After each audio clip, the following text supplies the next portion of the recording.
Tuna wageni watatu, Mheshimiwa Sebastian Kapufi mbunge, ambao ni wadau wa maendeleo kutoka Marekani. Wadau wa maendeleo kutoka Marekani, karibuni sana.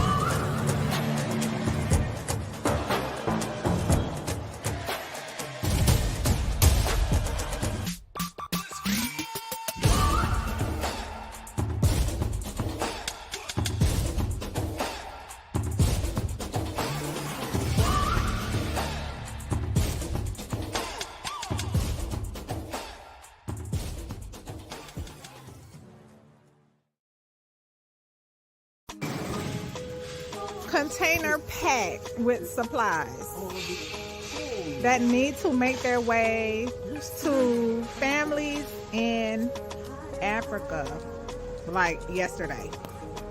You said this is a 53-foot trailer? This trailer is packed with medical supplies destined to the motherland. We need to help get these out of here.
Are you tired of fighting with your wife or with your husband? Have you each retreated into your separate corners, not even trying to speak to each other anymore? Are your children witnessing a toxic marriage rather than a purposeful partnership? Hi, I am Shar, and I am an attorney mediator and experienced in helping families for the past 13 years navigate really challenging times. And I am here to help you. Husbands, hear your wives. Wives, hear your husbands. So together we can find the truth why your family is struggling and what it will take to get unstuck from cycles of misunderstanding and patterns of frustration.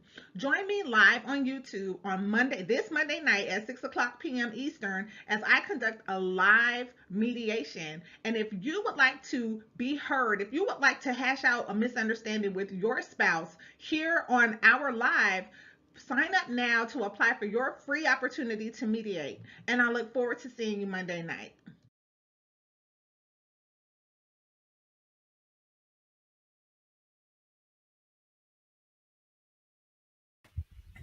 Shalom, Salama, Siyemi, Shalom. Greetings to all my Israelite brothers and sisters from around the world, whether you're the bloodline of Abraham, Isaac, and Jacob, the house of Israel, or you're a Gentile grafted into the house under the blood of Yahushua HaMashiach. I welcome you this morning. Yes, family, I apologize. I came on a little bit later than normal. If you didn't know, today is Memorial Day weekend. This is a Memorial Day Monday that is observed. This last weekend, I had family in town for my oldest son's graduation from high school. And so now I have two children that have graduated from high school and two children still on their way in these next couple of years. So, yep. So with that, I had to take my brother to the airport about 3:30 this morning as he was flying back to the Pacific Northwest. And it was one of those things in terms of the family dynamics that I have to um, endure and work through. And it's simply because I follow the Most High. And I've gotten flack from that from my family. That led to my divorce, that led to my daughter not talking to me. It's been now over 5 years. There's a real price to pay when you are getting things or you're doing things for the Most High.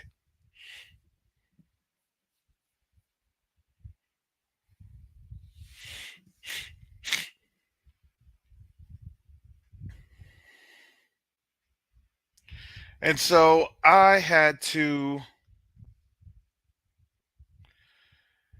you know, understand, and I've understood the assignment.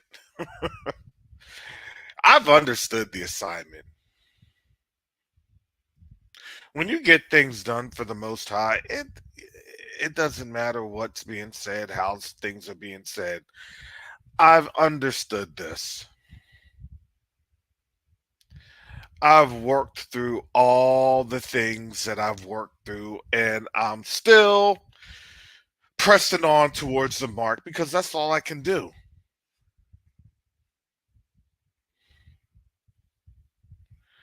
I've already said my story, and I've already said the witness. And it wasn't just one witness, there was a couple of witnesses in what and where the Most High is propelling and projecting Quest to Unite Africa. I thank Minister Yacoba for his endorsement for Quest to Unite Africa. Because I'm going to tell you this, the way things have gone, it has been nothing but the Most High opening doors. So that's all I say. Let the Most High's will be done. That's it.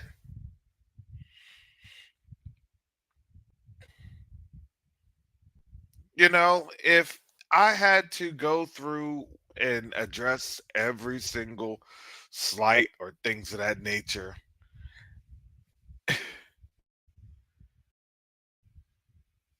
a lot of work would not be done.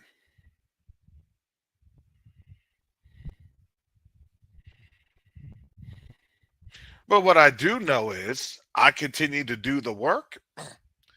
I continue to reach out to our brothers and sisters that want to help with this work, and we go on from there. There's no love loss. I know how our people are. I said that. I know how our people are,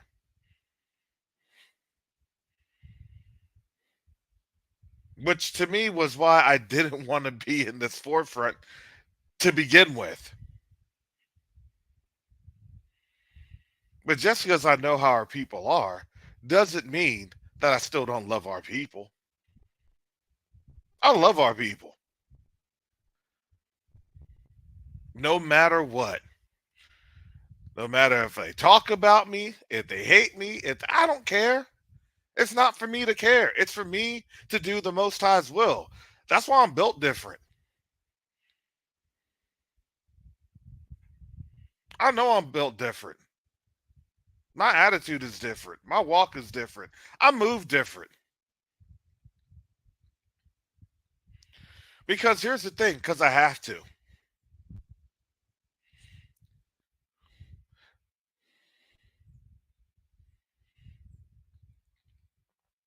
Because I've seen way too many things that the Most High has provided.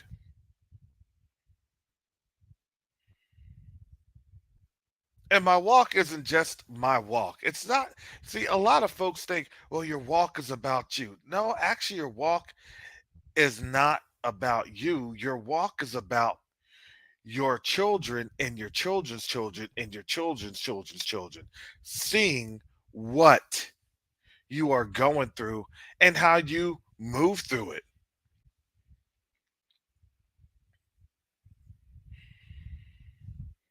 There are a lot of things when I woke up to being an Israelite. I just thought, yes, awesome. I'm just going to ride this wave. And when the fireworks go down, I'm just going to turn off the lights, grab up my family, and say, here you go. See, I told you so.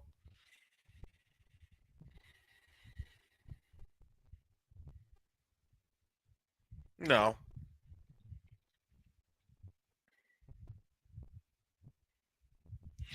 And, that was really my naivety.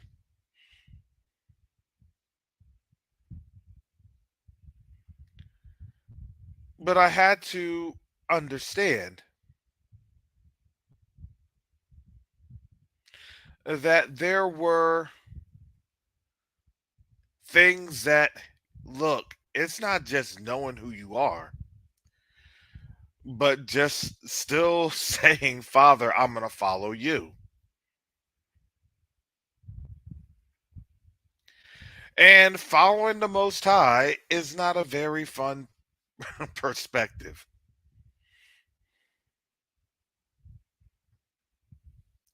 So, look, it isn't the first time, it's not the last time, but I'm going to say hallelujah and keep it moving. Because this week I have a lot of stuff to do. Actually, Quest 2 Night Africa has a lot of things to do.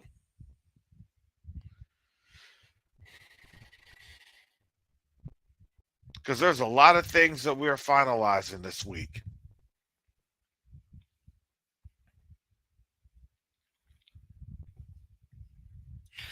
And I happen to look at, a lot of the news articles that's on out there that's been going on through social media in regards to not just Russia, but also China. That we have potentially by next week, literally by next week, that there is another front being opened. And that front is potentially Taiwan.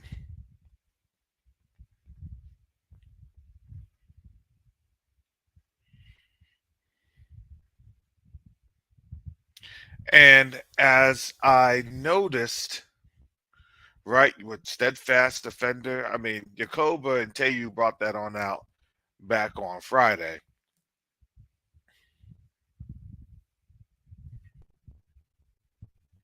There were still there was still a lot more saber rattling going on because a lot of the biggest stories that, of course, the social media outlets did not want to cover was what was going on and happening currently in Gaza.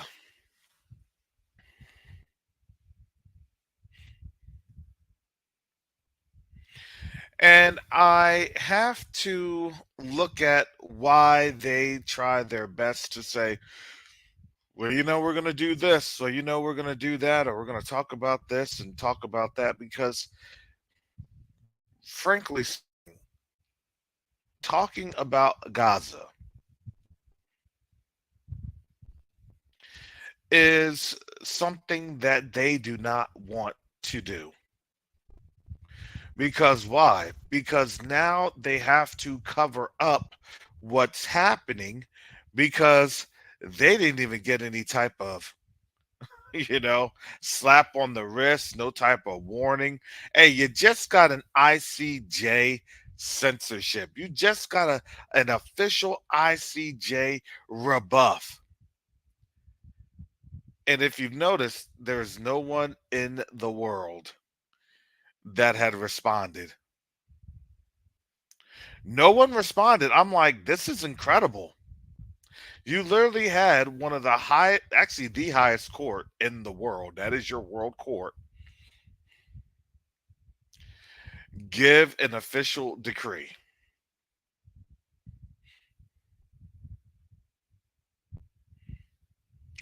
And now, quite notably, it's like, forget it. Who cares about the world court? It's only for black folks. It's only for African leaders. It's only for quote unquote thugs, supposedly, because we're indemnified. That means we don't go through the same legal scrutiny. And what that did and what they're fighting there does is that it literally shows the lack of relevancy that these world governing bodies have, because it shows and it demonstrates that their intent was to always be a prosecutorial buffer on the continent. And it's done that, and it continues to do that, and they can't hide from it because why? Because let's just face it, I'm white and I'm right. And the I'm white because I say so, all of these analogous statements, all of these allegories, they would say that's not true. They would say, no, see this, that's a lie. See that, that's a lie. And have you noticed that they're very, very quiet? Because why? Because now every single position of has been read. Don't think that they're mad at that Eastern Mediterranean nation just to be mad. They're not mad at what they're doing. Let's just put this in the context. They're not mad about the perspective or suspected or strongly perceived genocidal actions that's happening in Gaza. They don't care about that. What they care about is the fact that they are losing their position and how they were able to rebuff this advance per se. Their position was being threatened of their, well, that is not reality position. And the problem is, everybody is seeing that this was exactly the reality that everybody noticed. And they can't run and they can't hide from that analogy. They can't hide from the reality. And now the problem that you see is everybody's starting to get on this analytical train.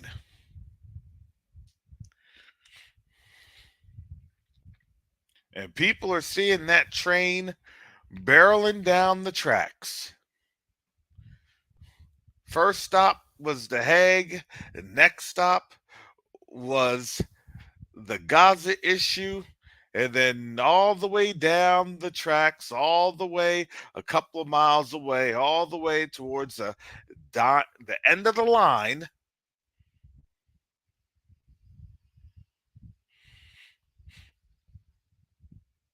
Then you have to visit and revisit the issues with us so called African Americans.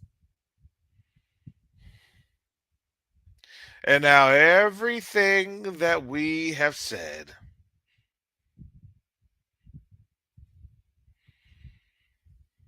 that people were saying, even in this channel and other channels, all the trolls. See, do you understand why we don't see trolls anymore?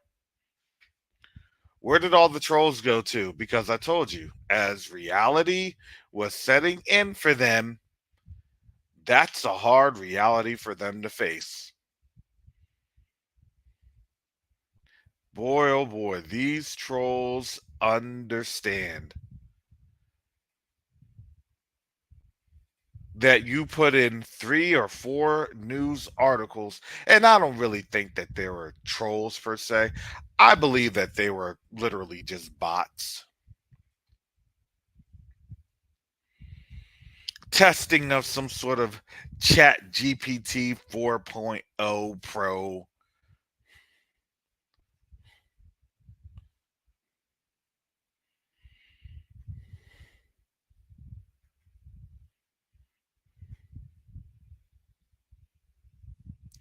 But they would have the same type of nonsense, and, you know, a lot of the trolls couldn't be blocked because, they were connected to this platform. Let's be realistic. And that effort of censorship that they thought was going to be their security blanket per se has now come crashing down. Have you noticed? This is why they pushed the HR 6090.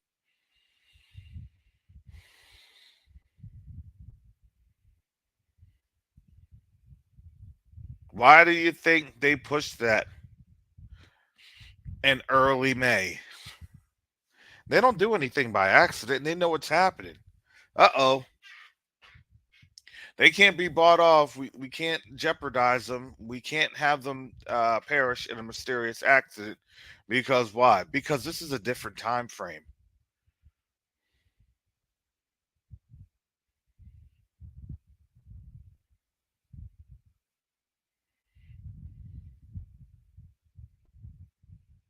This is a different time frame.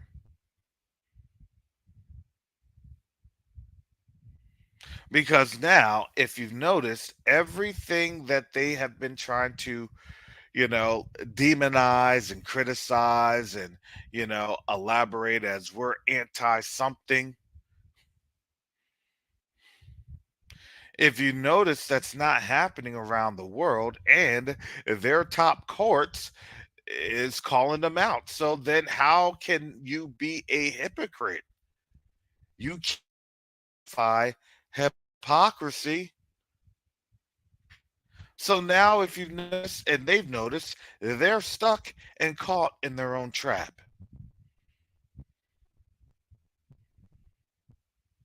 And all we could see, and we were noticing this, we are paying attention to this, they're going to fall into their own trap. They're going to fall into their own trap. Even Sister Shonda was like, look, you see, they're getting ready to fall into their own trap.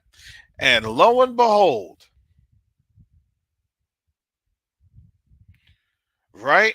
Oh, we're going to support them no matter what. We're going to support this no matter what. Well, you know, let's just face it. What the court said last week was basically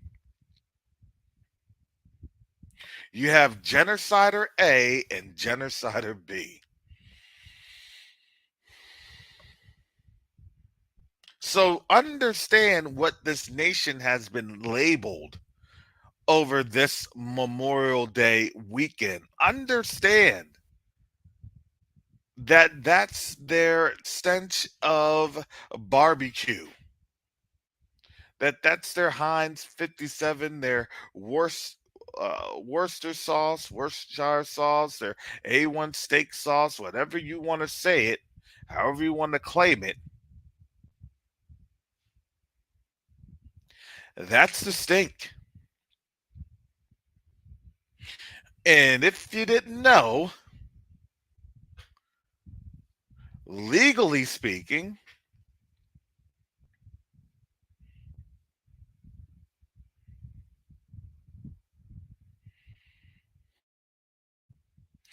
this opens the doors for other nations to do what? To provide, well, they'll say it as an international security assistance force. What's the scope of the mission? Well, this is simple scope. They would say to stop, deter, and defeat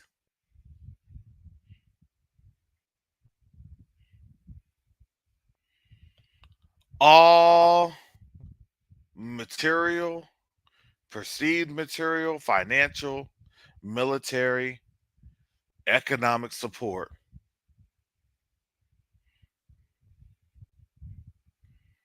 for those that are linked to or actively committing genocidal actions. Ooh, I know. The algorithm's not liking this one.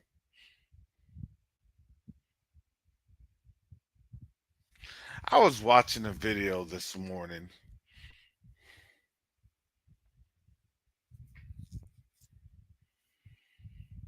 And it was from the tech show. I'm not really too sure. Some videos I just have to say I'll wait a little bit, you know, to see really the veracity of this. But I'm going to post this here that you all can take a look. On the thumbnail, it says we have no choice. And it was BRICS just sanctioned Israel after Iran's President Ibrahim Raisi's death. So I'm not going to share that video on here, but I did share the link in the chat.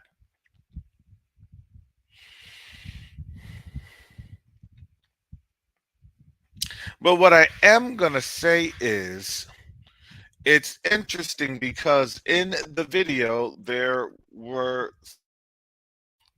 linkages that was going on. Russia already had the linkages. It's just whether or not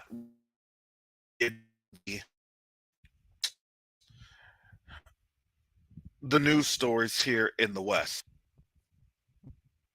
I'm sure it's probably already been out there. It's probably already been publicized on Russia Today or some other Taz or some other, news outlets that are heavily monitored.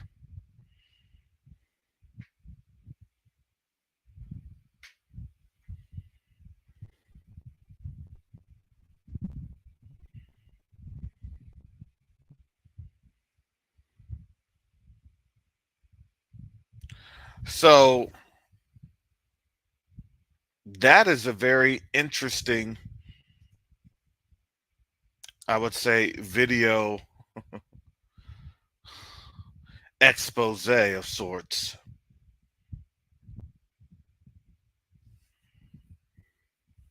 And now, what that really does is whether or not it has teeth or not, if, and I'm going to say if bricks really did do this, some of these channels I do have to, you know, take with a grain of salt.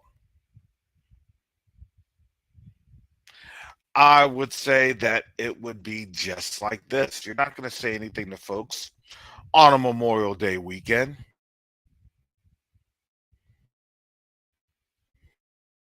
because you don't want anybody in a glum and somber mood. That Kingsford bouquet of a coal, that briquette could, you know, lead to the chef smock being caught on fire. You could leave your arm near the grill unbeknownst and cause some major burns because you don't want people to think about the possibilities of being held accountable for something. That will make for a good Memorial Day. You want to make sure that they're eating all the hot dogs and hamburgers and brisket and steak and and sausages, anything you think of.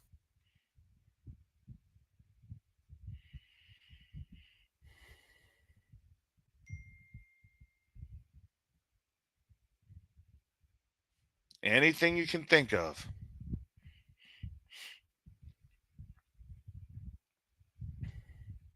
And that's where we're at, especially at this time.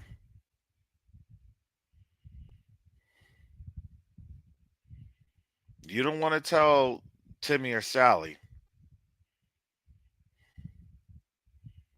enjoy your hamburger or hot dog because come 4th of July, it could literally be real fireworks. And these are the fireworks that you have to seek a fallout shelter to avoid.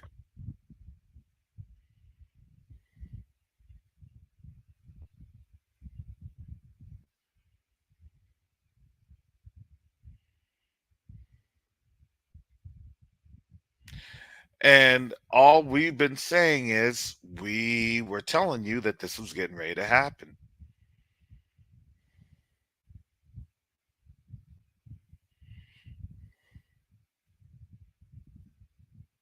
I mean, some folks are here cheering and rooting for this to happen. Actually, I'm going to tell you this.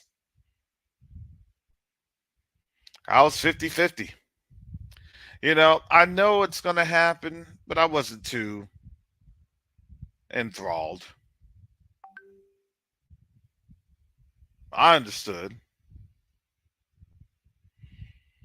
There's a lot of calamity that's getting ready to happen. If you haven't understood what's going on in Ukraine was just literally a an arsenal testing ground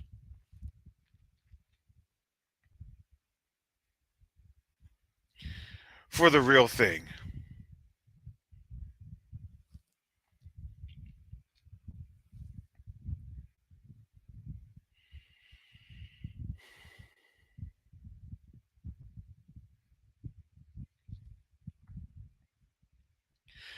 And as we've noticed and have noted,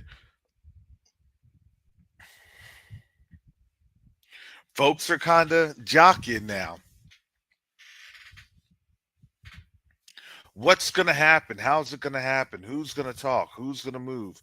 What's going to be said? What's going to be fired? Will a tactical nuclear weapon be utilized? All I can say is I'm still waiting myself to see, you know, because I've never seen anything like this. I mean, if someone were to have said in Iraq or in Afghanistan that the U.S. would be deploying tactical nuclear weapons, the whole world would have fallen off their chair.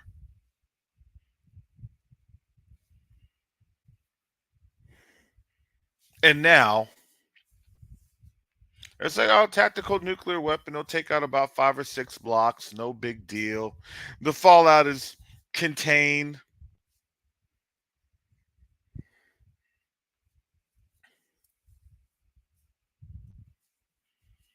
I saw something a while ago where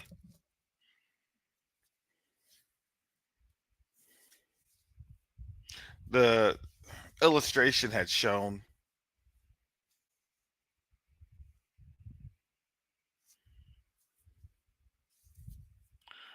that when I remember this, I was on the base.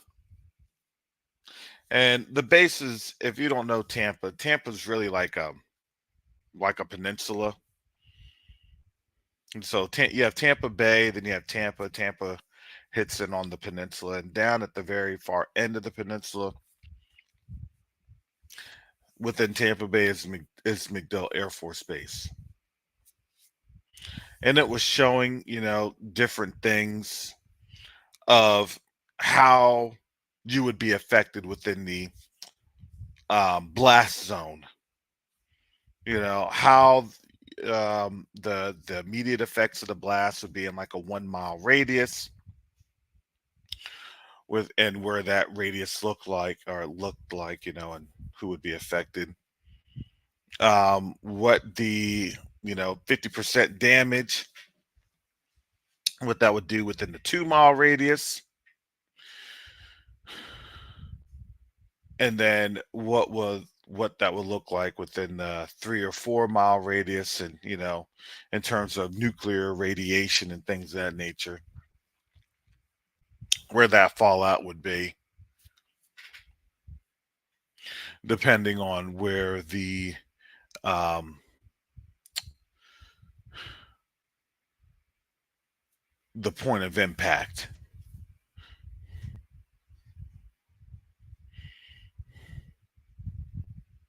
And I looked at that and I said, well, I'm good. I'm, a good 25 miles north. So, technically speaking, I'm like, wow, I'm okay. Hallelujah. But then when I said that, I had to think about it. I said, well, I'm okay. But think about all of our brothers and sisters that's going to be there in that time. And then, you always have to think, well, Father, how are you going to be able to warn us? Father, are you going to speak to us? Are you going to give us something? Is something going to be said? You know, eh, what's going to happen? How are you going to warn people?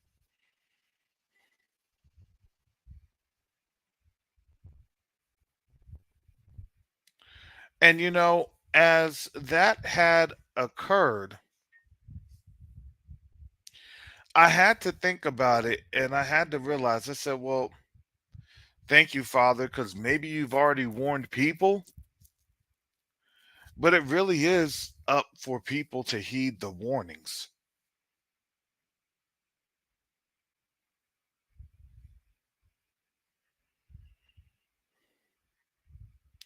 And that's going to be what is the difference.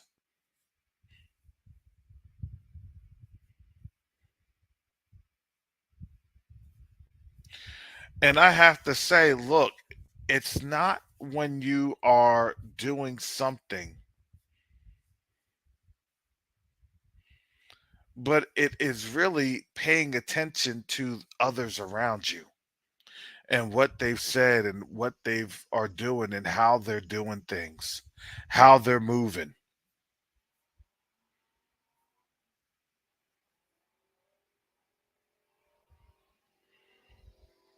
Because, and I'm going to tell you this, there was an interaction that I had with a member of our board on a situation.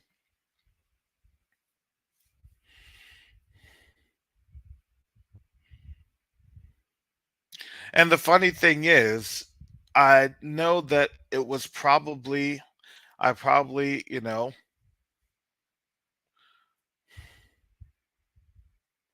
had a bit of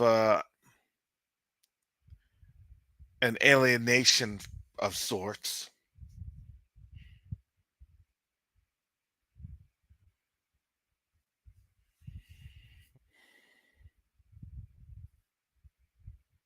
because I did not immediately back what accusations were being made. Because that's how I operate. I have to see, okay, Father, there's something that you said, there's something that you're showing me. Because I always look at it like this: everything comes about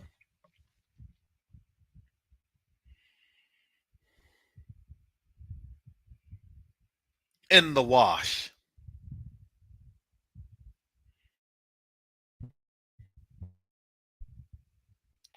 And it's not that I drag my feet, it's not that I take sides or positions. It's the fact that I just want to see how things turn up and how they play out. And then, as the Most High moves and then he shows, and then, you realize, oh, that's what they were going through. I realize that now. I see it now. I get it now, and it makes a lot more sense.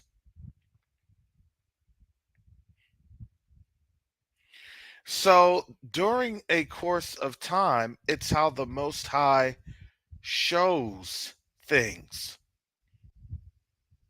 And you may be on a trajectory, how the Most High needs you to go, but He's going to show you everything that's happening around you so you can see the pitfalls. That's how He moves. And He wants us to always move in wisdom. So when I see something, I look at some things and I say, okay, well, thank you, Father. We'll get this here. We'll move this there. We'll look here. I always reserve my judgment until I see the whole matter out. And that's what a lot of our people do, especially in this time when a lot of the warnings have come from our community. You're not getting warnings like this from the Kemet, or what other crazy folks are on out there that don't even read the word.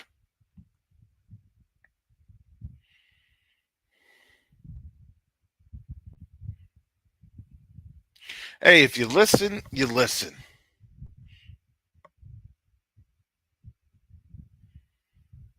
If not, I'm going to come on over here and I'm going to work here and I'm going to talk to all the folks that are like minded to get this stuff done. Because why? Because our people love to bring ideas to the table. We do. We are an idea generating people. So, what may not look like it can be accomplished at that time, what the Most High will do is He'll give us time to give us the time and opportunity, because it is all technically in His timing.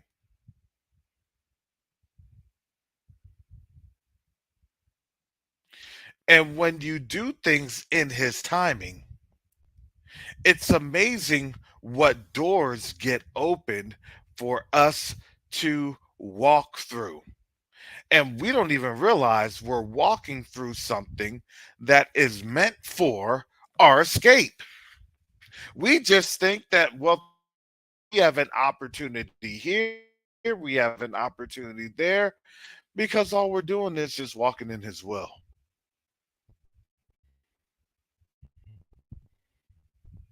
And when we're obedient, those doors fling open. And when they fling open, they become our tower and our refuge. It's awesome to see how He works, because He works that way for each and every one of us. No one here is any different, because we're all His children.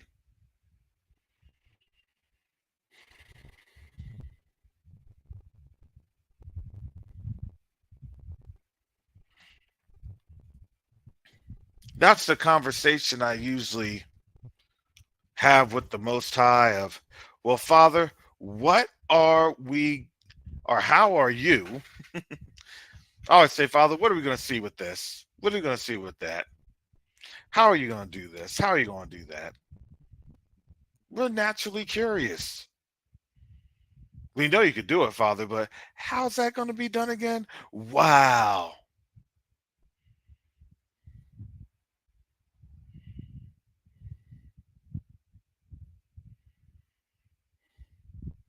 And I think about our brothers and sisters that's in the military,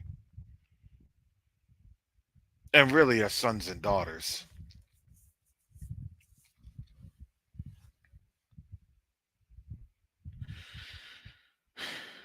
When I had gone to my son's high school graduation,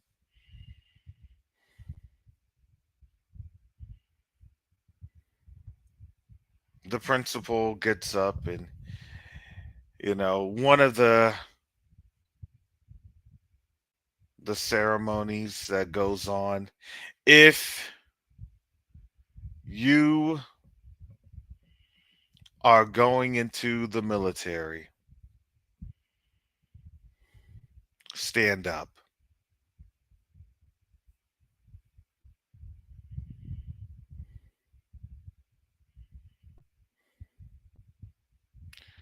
And I had to laugh because my son was in a blue robe, graduation robe, similar to what I had been in 24 years ago.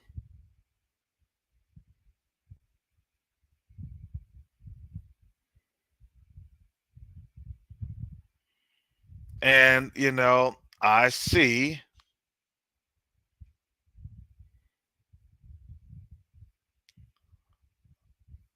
some of us, but not a lot.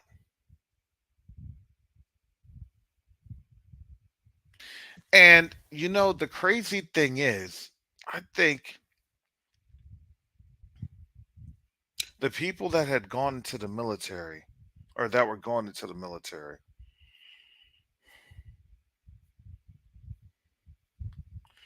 was like 5 or 6 people.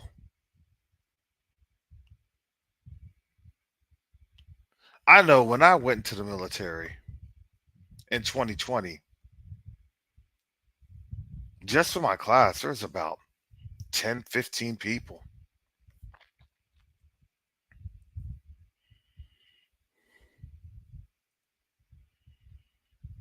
And I had stood up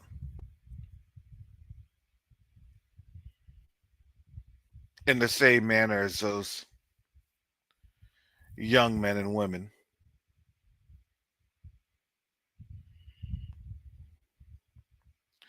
But I have to say,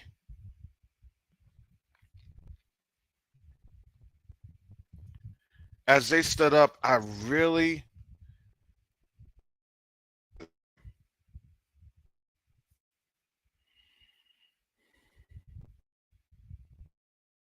when I came,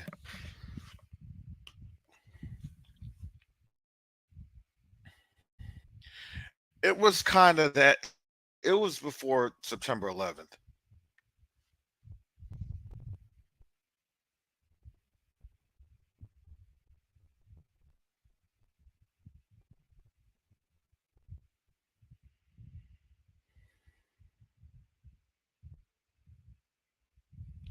When that happened, things changed for me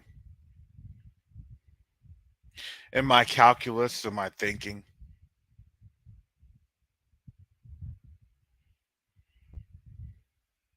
But the only thing I could think of was, all right, Father, I said, I thank you. I give you praise. And I know whose I am. I didn't even know that I was an Israelite at that time.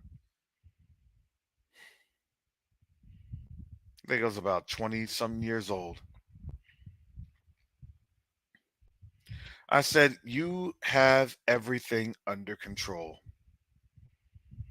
Now, was I a little bit fearful? Yes, I was. I was a 19, 20-year old seeing what things were getting ready to pop off because you already knew things were going to pop off.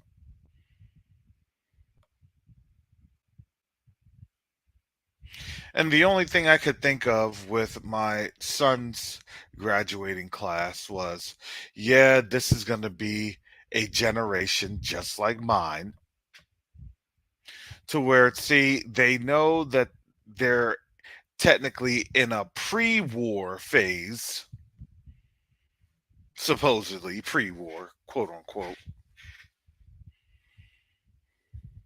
but they're getting ready for the full conflict.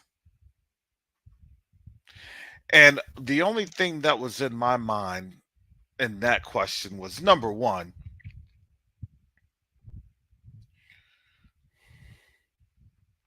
will that be my son being drafted for this?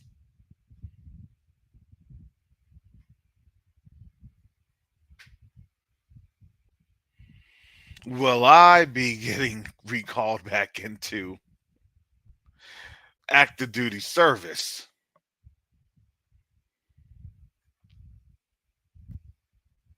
Because, yes, I could still be recalled to go back on active duty.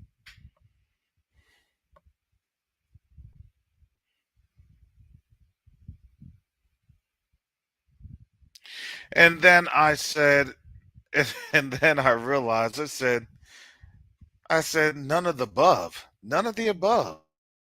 Matter of fact, I said what they probably don't want to have is anything of that sort, because what that's starting to open the door to, there are different things going on at that in the 1960s, 1970s. I'm looking at this, I'm like, oh no. Now that I understand what I was exposed to over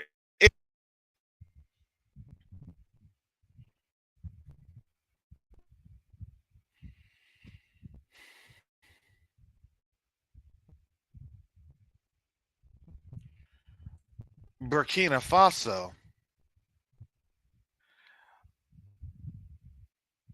I thought about some things in the legal spheres of our predicament.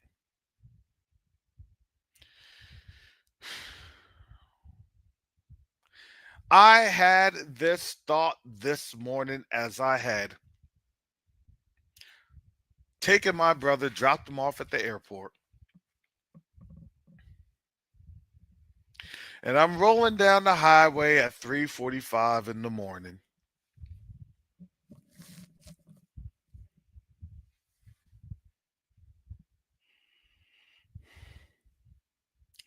And I'm hearing the latest and greatest from our Israelite prepper north of the border.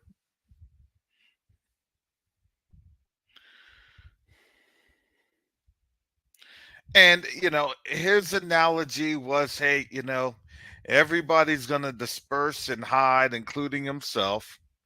I'm like, okay, I figure. No worries, I get it. But there's a point before you disperse and hide because they ain't gonna tell you when weapons are inbound. Why would you do that? You're not. And my military planning brain, I would say, that's not gonna happen.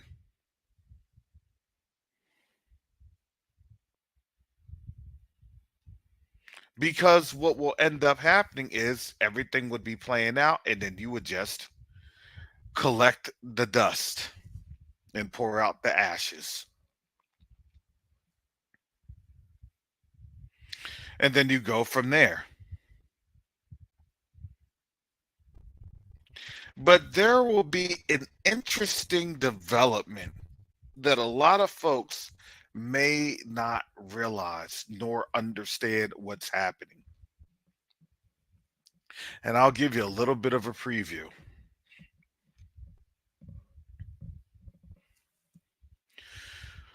So understand all the things that's happening in the world court, or basically the ICJ, ICC, all that stuff.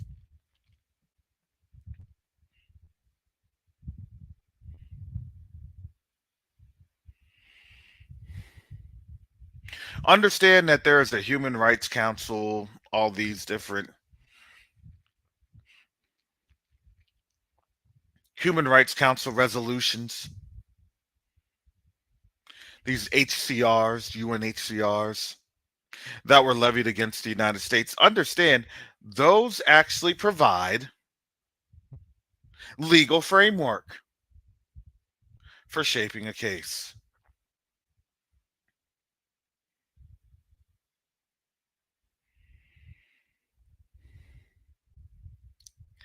I had to think about these things because I realized, I said, oh man, I said, hallelujah. I said, hallelujah. Thank you, Father. You literally had and have everything all figured out.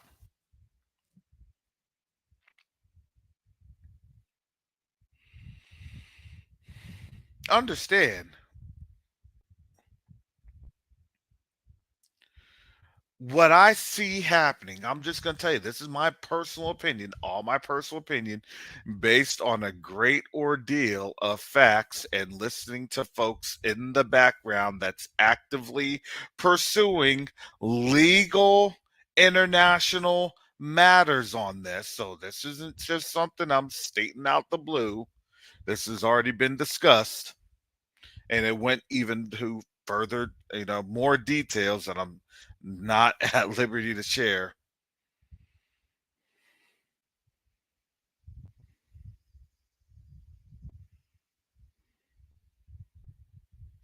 The very first matter that would be brought up on our behalf, on the behalf of enslaved Africans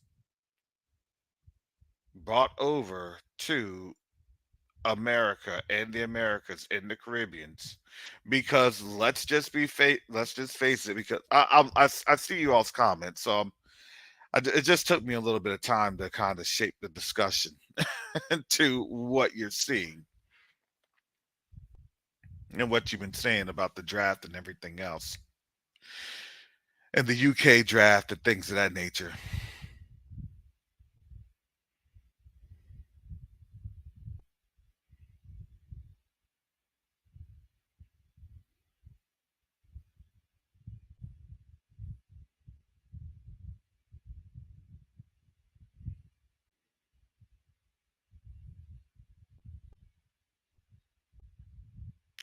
We had literally this discussion earlier this month. 3 weeks ago.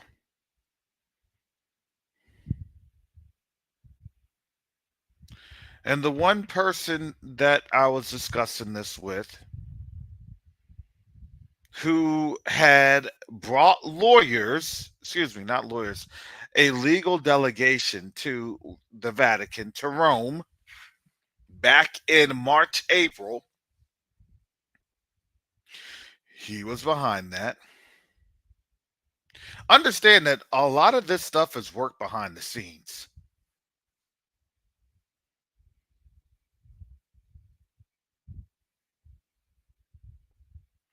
A lot of this stuff is done behind the scenes. And I know a lot of our people want to know, well, what are they doing? How are they doing it? What's going on? When's it going to happen?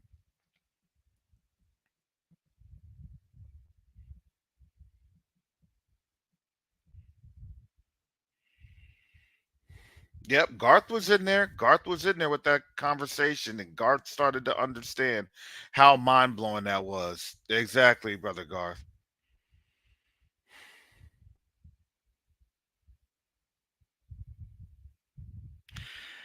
You have to understand the moment that the U.S. declares or triggers a declaration of war of any sort this time around,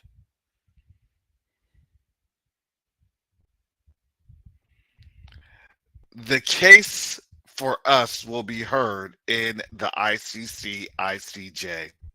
There will be an injunction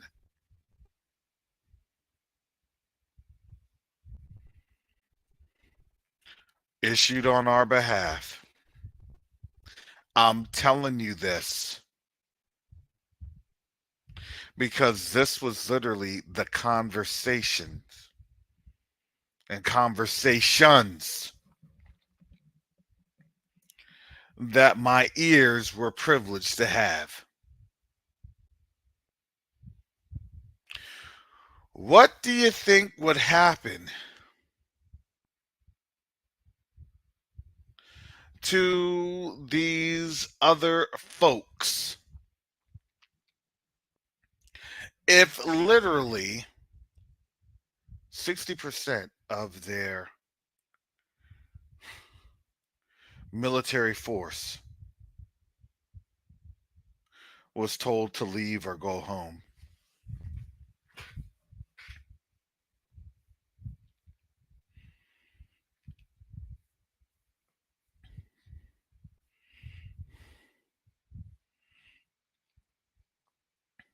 What do you think would happen?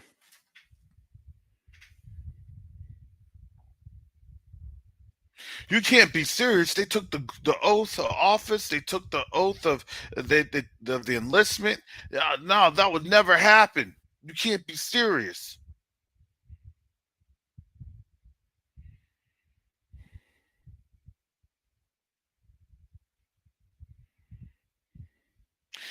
See, Sister Shar and I, we came on up here on Thursday, and that was an awesome discussion because this discussion now then leads to what you're starting to understand is getting ready to happen worldwide.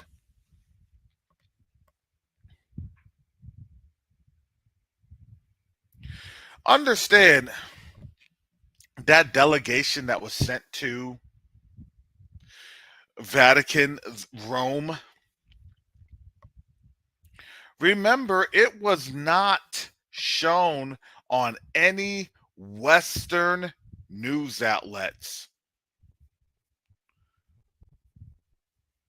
for good reason.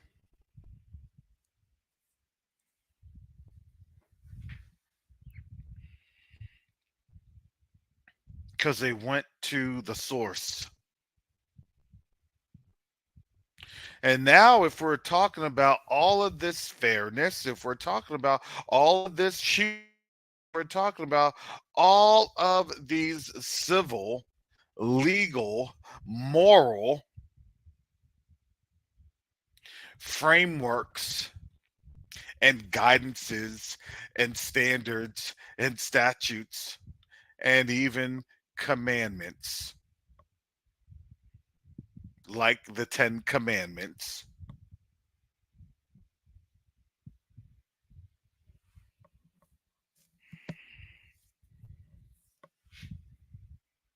then there is a real possibility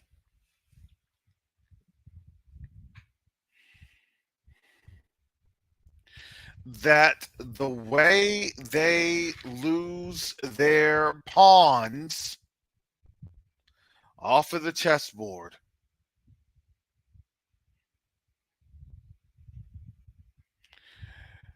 when you do not have the military personnel, that becomes a very devastating blow. But then I had to think about that of, when you're looking at Jeremiah chapters 50 and 50.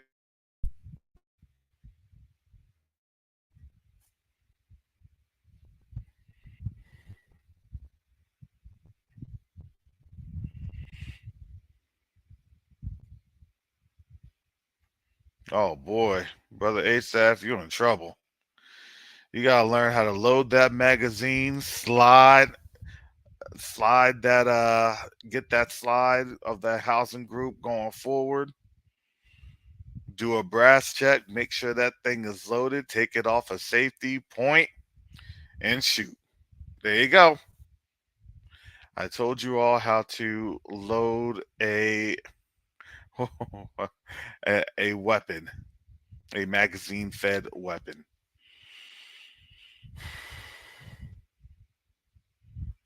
In less than 15 seconds.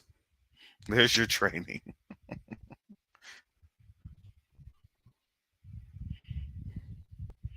YouTube will start. Brother Karis, or Karis, Covenant Awakenings is going to get shut down.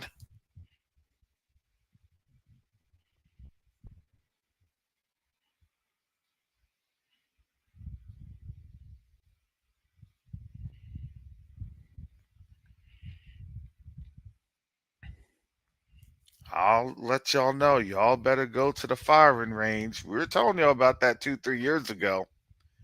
Get to that firing range.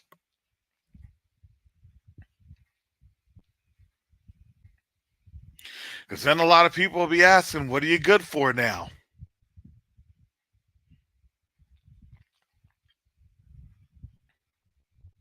You're not here to fight our wars. You're not here to fight our battles. Really, what are you good for? That's what they will be asking.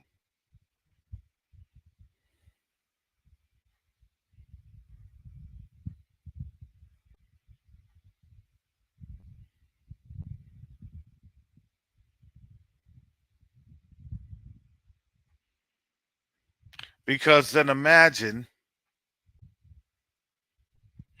the U.S. gets caught up in another round of sanctions. Imagine when it goes to that, there's going to be sanctions after sanctions after sanctions. And here's the crazy part about that.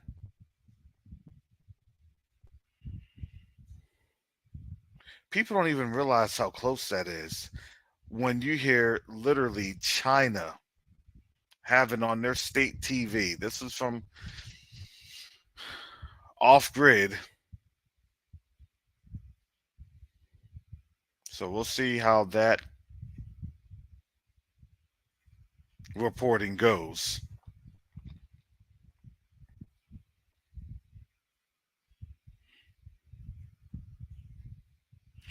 But I've said this before and I'll say it again. They showed their hand.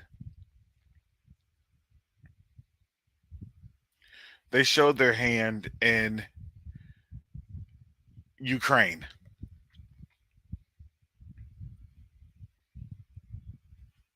And if you have to go into Ukraine, guess what?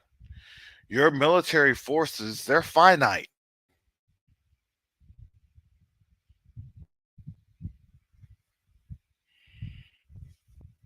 The UK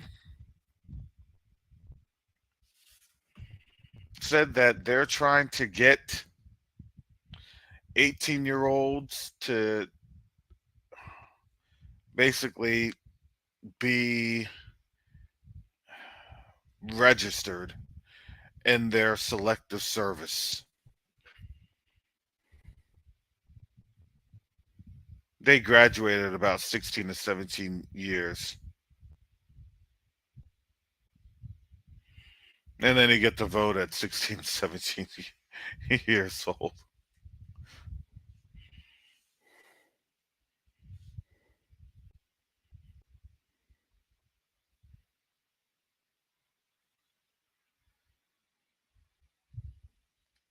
So there is an effort to really bridge a gap.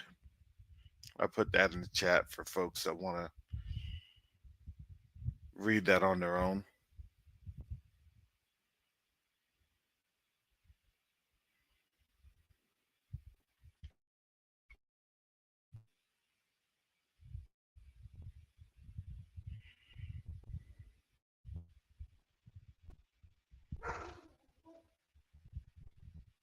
So this is where things have been led to or are leading up to.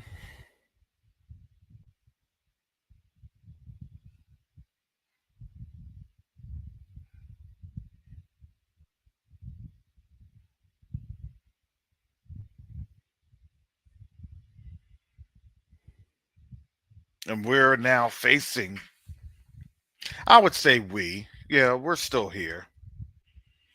We're facing some unprecedented challenges. And, I'm not the one to be a Debbie Downer, but I'm a Debbie Downer when it comes to thinking that this place will ever go back to normal again. And they're realizing that it's not going to go back to normal.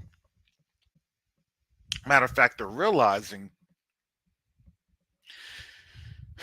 that it's going to start getting a whole lot worse. See, when they did the buddy buddy up thing with Xi and Putin, remember literally 6-7 months ago, oh, Russia and China, no, they're not together. Russia and China, yeah, I used to have trolls coming in here 6-7 months ago. It was about November, December time frame. Those trolls would be on up there. No, Russia and China, they hate each other. They can't stand each other. Okay. Why have they been doing, military drills and exercises with each other? They couldn't say that. They also had to understand, look, when you trigger some key words, the bots and the trolls start coming. That's how it goes. If you didn't know, every single day I work against the censorship police.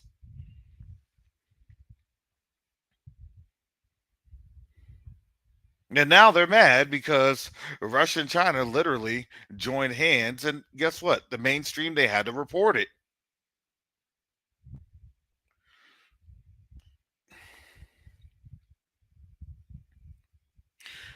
Even though it was obvious. Remember, their job is to say, you can't believe your lying eyes. You have to lie and lie and lie and lie some more. That's been the point of this. And if you didn't know, now this place is being put on blast because everybody's now saying, this place is just full of lies. And so when you're telling them what the world thinks about this place, they can't believe it. Because why? Because they've been so ingratiated in their lives or in their lies. It is literally a catch-22.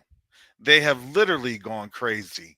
They've literally been driven to the point of insanity. That's literally a curse that you are seeing over them. And they can't understand why.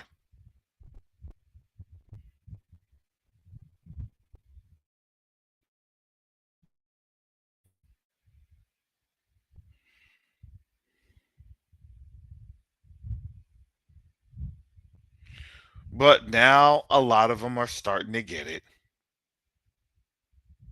They're starting to get it to the point that they know they're at the point of no return. There's no return.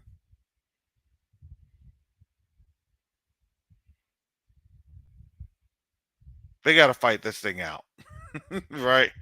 It was one of those, oh, we'll just use negotiations, we'll use diplomatic negotiations, we'll do all this, we'll do all that.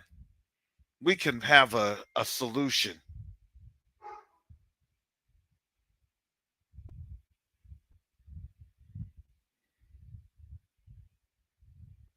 And now they're realizing that everything that they thought that they could do, they really can't do. Everything that they had been accustomed to doing for so long was not working.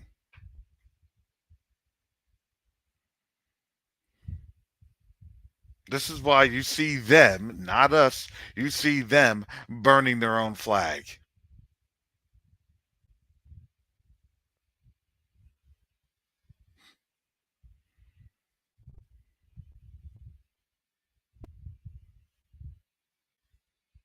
That was their sacrosanct religion. Do you understand that that flag, it represents God and country?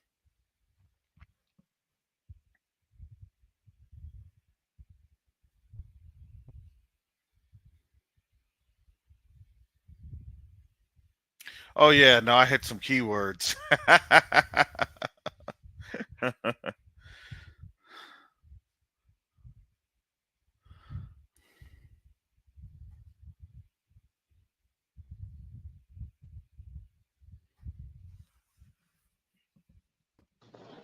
Shalom, brother Mike.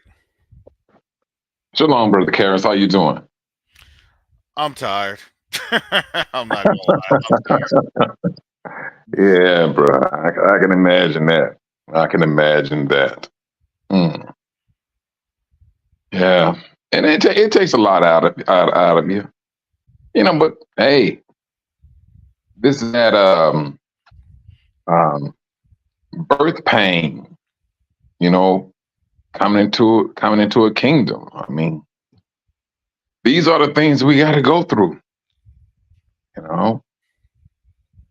And I see things a lot more sinister um in what's going on. That's how I'm seeing things. Now, it's true that China it's like surrounding Japan right now. No, they've surrounded Taiwan. Taiwan, I mean, all right, cool. I'm sorry. Yeah, Taiwan. Yeah, they've surrounded Taiwan, and they're still. I think they're still surrounding them Now, as let me a ask you quote something unquote else. exercise or war game. All right, and now would that be considered a bold move? Absolutely. All right. They keep on pitching pennies, man. I think one day somebody go throw a quarter on out there. Mm. Well, that's why there was something on out there that had the China State TV Mm-hmm. was declaring that they're going to have a Taiwan invasion.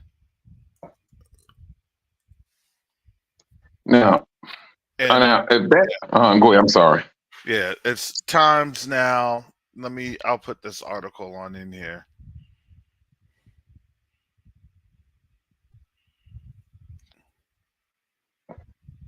Yeah, Beijing run network was showing the island under attack. Several online reports. Chinese state TV declares Beijing to reclaim, warns about war. So that was updated May 24th. I'll put this on in there. A lot of stuff happened over this weekend. It was not even, it's not even funny. I got to be careful because they may shut down this channel if I show too much. If I show too much skin. Wow. No, this is fair use. This is all fair use. And I tell you, it's something else. See all this stuff happening. You know, here's the crazy thing. We were talking about that last week about the fact that a lot of that stuff was going on with Iran. And you know, now all of a sudden here comes things popping off. I just put that video on in there.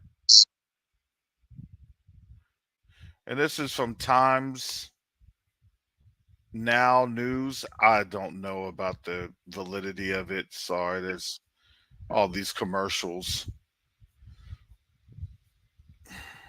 I think it's some Asian news outlet. Mm-hmm.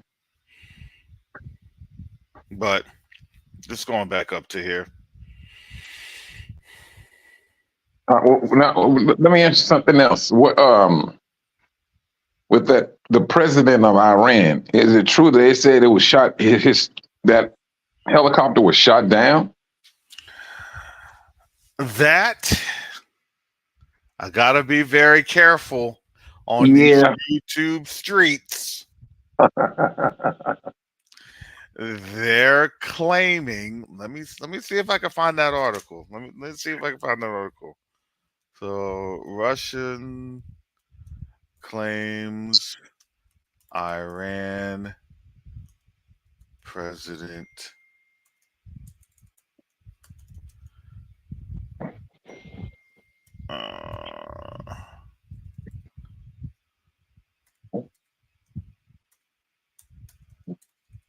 killed in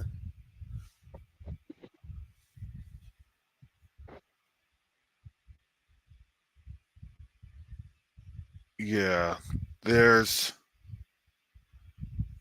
not much in the international press from Google. Yeah, because Google's not doing that. Yeah, neither. But I know in the latest, Russia had already gone over to investigate. And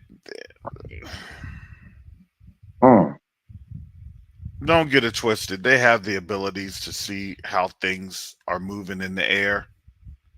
Yeah. Yeah, I can imagine that. Yeah. So satellites and everything. Yeah. Yeah. So there was some chatter that was going on in the international sphere. Right. You know, and I don't know. That's what I'm saying. This is all speculative, at least on that end. So, you know, I could probably go through like Spokeo or DuckDuckGo to get the article instead of Google. Those are a little bit more uncensored search engines that can give you. Brother Rick Fletcher, he said allegedly. Yeah, you gotta keep it that way. Yeah, it is. Yeah.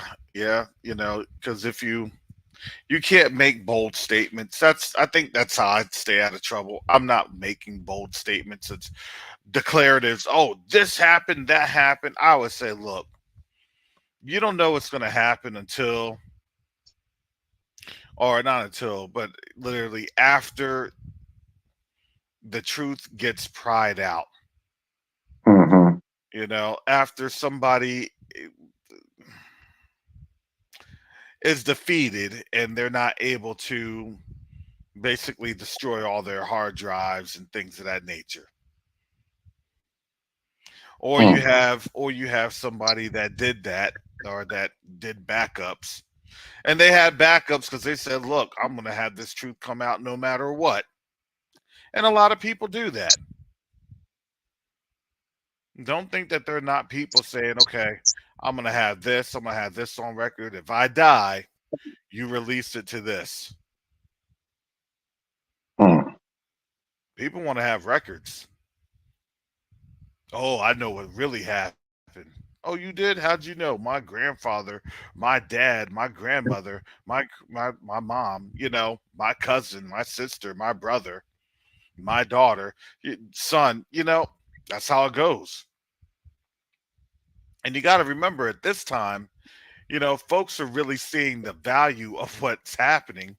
So they're going to do what? They're going to start singing. Oh, snap. Mm. That happened? Oh, snap. Yeah, you know that they have the little flash drives, they got the little terabyte, drives trying to get things downloaded. So you think you think it is going to be a draft in the United States? No, I don't think you'll be having a draft in the United States. All right. That's just my personal opinion. They'll talk about it, but I think as they try to get, very as soon as they try to declare it, remember that's already come through. There's already executive orders, and I think there's also legislation that's already on out there. Mm. But enacting a draft, oh yeah, enacting a draft, that's another thing. Mm. Mm. Yep, that's another situation. Man, never seen it like this before. But people used to say back in the day, freedom of speech. Mm-hmm. Oh man, they used to be in the streets on with it. I mean, they was humming that. It's like that's where their strength came from. Was that freedom of speech? And man, I mean, they figured out a way how to cut your speech short. Mm-hmm. If not short, to cut it off. And so, I mean, it's when things get more digitalized, that it becomes more controllable from a from their standpoint, you know, from their standpoint. And that's what I mean. That's what you're really truly witnessing is a controlling of the media. They'll show you what they want. What they want you to see. Yep. Yeah. And that's what they're doing. I mean, man, this is something else. No, absolutely. That's how it goes. We're now seeing the classic.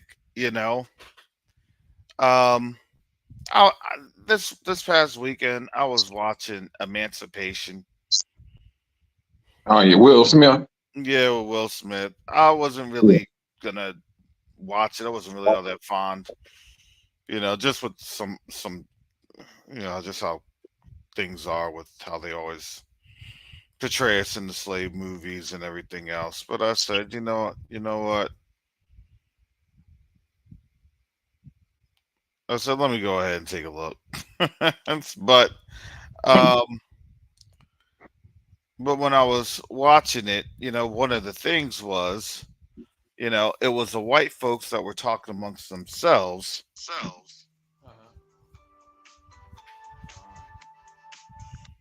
in the Go movie, ahead. and the movie was, and Will Smith's character and some other enslaved herd that folks were up and leaving. to get over to Baton Rouge.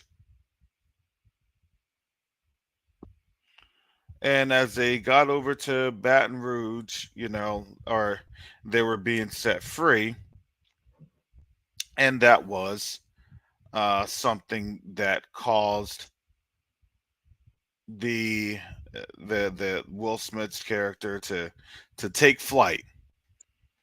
But the whole synopsis of that is when you are enslaved, well, you're not going to get all the information that you're going to think that you think you're getting. If you're getting that Mm-hmm. information, right, that information is based off of really either secondhand accounts. You Yep. know, how come I didn't know that? How come I didn't understand that? Well, you're not going to know because you weren't meant to know. What do you mean I wasn't meant to know? I Mm-hmm. should have known this. I should have known that. I should have understood this. I should have understood that. Yeah, you should have. But just because you should have doesn't mean that you were going to. And Mm. a lot of people, they said, no, that's America. You should know everything.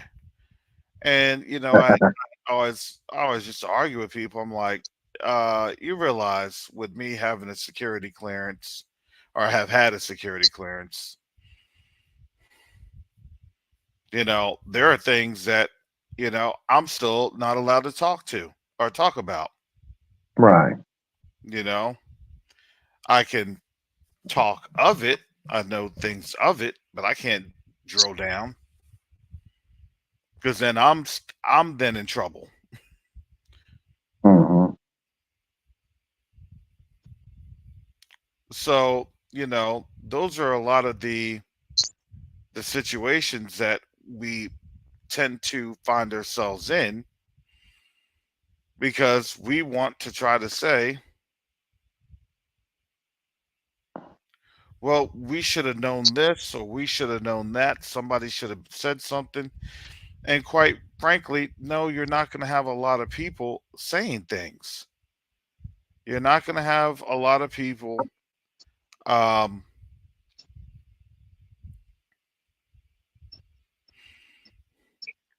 they don't want to be in that position to say anything. They're just going to be in a position to say, hey, I'll help, but I'm not going to really help. I'll do, but I'm not going to really do. Mm. Well, what do you mean? I mean just what I meant, you know? And I would have to say, really, can you blame them? I don't know, man, because you got any type of information uh, that has strength to it, man. No, you become it can be it can become dangerous. Period. Mhm. I mean, we seen that. We lived through. We seen how some people, even with if it's not information, and if a person is speaking against something that this world deem is a threat, what do the world do? Well, at least what they used to do. I mean, pew pews, deletion, Mhm. you know, and hmm, that's this system, or at least that was their main go to thing. Hey, let's start deleting. And they deleted for hundreds or thousands of years. And they used to doing that stuff. Now I'm seeing, hey, the strength they used to have is not there no more. And it seems like there's a bit of confusion going on. Um, a bit of confusion, maybe a hint of fear, Mhm. maybe a hint of fear, but hmm, Well, I would actually argue that it's all fear, right? all Okay. fear all the time. And that's what I would argue is that it's them being fearful because right now, I mean, think about this. This is the very first time that they've had to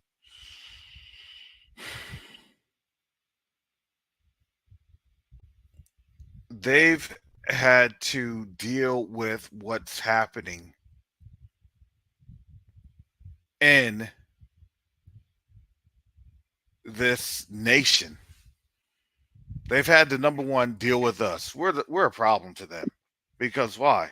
Because we're saying things that are relevant, and because of that relevancy, they have to address it, and because they have to address it, that creates a problem. They're not trying to address the situations that we're in, because if they have to address it, then they know that there has to be some sort of a recompense for that. Something restorative, something reparative.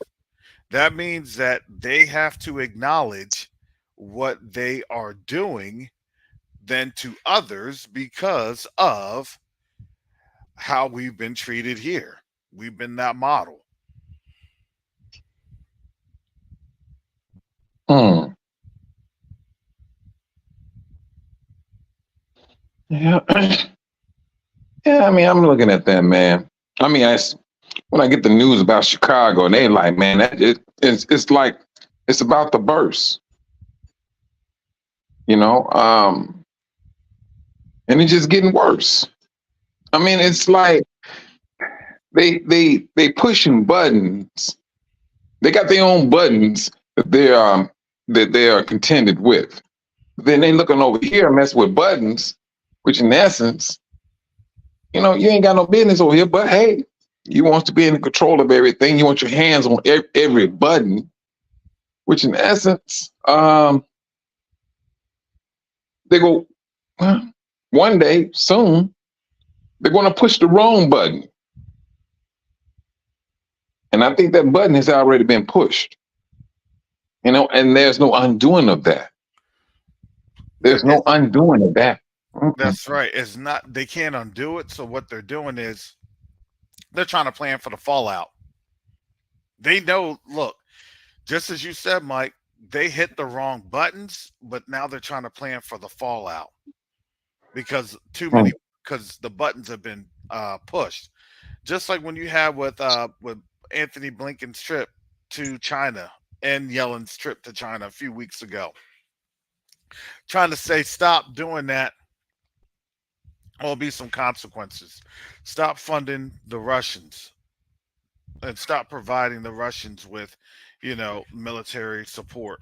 Well, can they really say that now with the ICJ? It's basically saying, to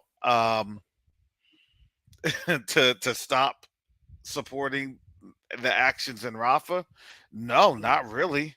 You see what I'm saying? So their moral high ground has been erased. It's not gone. It's not just gone. It's been erased. I'm glad you said that, man, because that leads me to this. The day that you and Sister Shar was on. Now we had talked earlier that day. I wanted to get on, but the signal kept going in and out. So and it makes sense me getting on and turning into a robot and all that stuff. Now, but the information that you shared with us prior to you getting on the show that day, I don't know what happened. I think I came on a little bit, but I started seeing your show buffering, and it could have been me. I don't know. No, it was a show. It was? Yes, it was.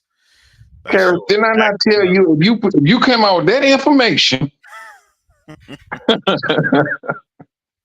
Wow. Because man, now I'm looking at you talking about the ICJ and all these people, the UN. Now they supposed to have this strength. Where is this strength now? Why are these other people still doing what they're doing if you claim you got all this strength?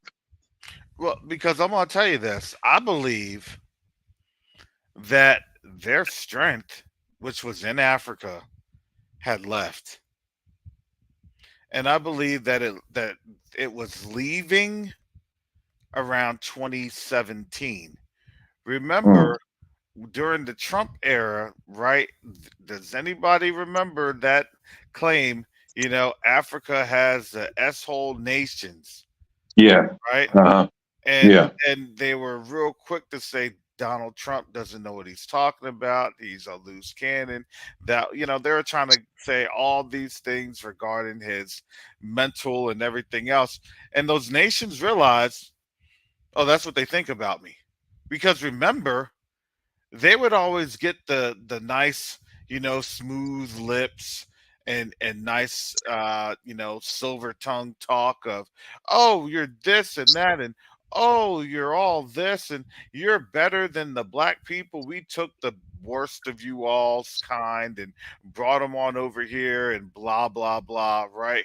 They were saying all that, and then it was literally, they lost their strength and their position in Africa.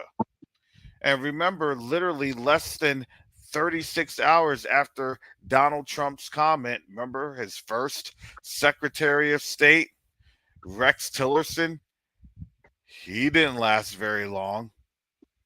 Mm. He couldn't close the deal on Africa, couldn't wheel him back in. And basically, they left. And China was right there, and Russia was right there with open arms. And they were like, see, you see what they say about you behind your back? We were Well, trying in to front of tell your you face, this. really. Yep. Yep. We were trying to warn you. They said I got that double-sided eagle handkerchief. I got that red Mm. handkerchief right here to drown your tears and everything else. But that was really the fall. That was the start of the fall. Because then Mm. shortly thereafter, all the stuff with manufacturing and everything else was messing up. Understand what was going on, family. In 2017, 2018, and 2019, the US was losing out on manufacturing. And on top of that, not only was it losing out on manufacturing, it was losing out on oil because you had a lot of regional oil instability going on at that time within the Red Sea, within the Strait of Hormuz, the Persian or Arabian Gulf, and Arabian Sea.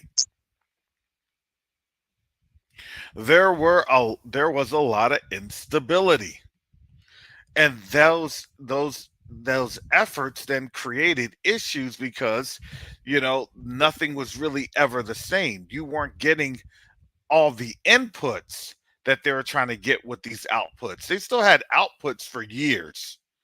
And I think what we're seeing is that that probably 10 or 15-year progression of their stockpiles and surplus and things of that nature isn't really there anymore.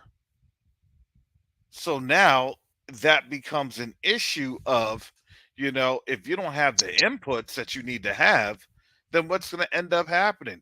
Well, you're going to start running out. And they don't want to run out, per se, because folks were trying to, you know, then stock up. The government understood, oh, we're having a problem. We need to now get these strategic reserves of food, oil, all this other stuff. And then remember, because things were starting to dry up with China, especially after the pandemic, then you had the crash that we never recovered from.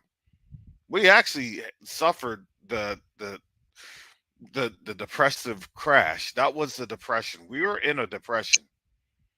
You had your little PPP loans, you had your little economic incentive things that supposedly were going to us, and it never went to us. Mm. So, all these things that were on out there to be economic lifelines for, folks owning businesses. Well, what were they doing? It was like a shot of economic, I'm not going to say morphine, but adrenaline. That's what it was. It was a shot of economic adrenaline. All right, here you go. This should keep you good for about 12 to 18 months. And then after that 12 to 18 months, then you saw at the end of 2022 and 2023, things were beginning to topple and they never recovered. So instead of people losing their jobs, quote unquote, they said, no, it's too much job loss. But what we'll have to do, we'll have to reduce you. So you don't have a job per se that you have your full benefits because now you're at 20 hours a week, or now we have to Exactly. pay cut.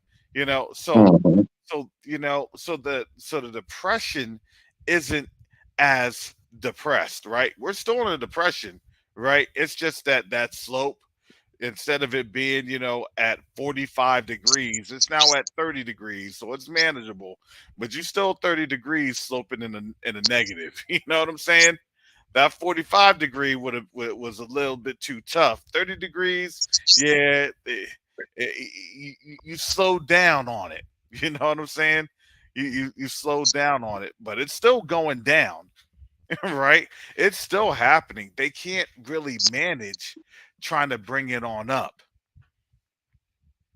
So that's the Mm. whole thing. Oh, we're going to get back to normal. And actually, now they know they're not getting back to normal. So you don't talk about normal.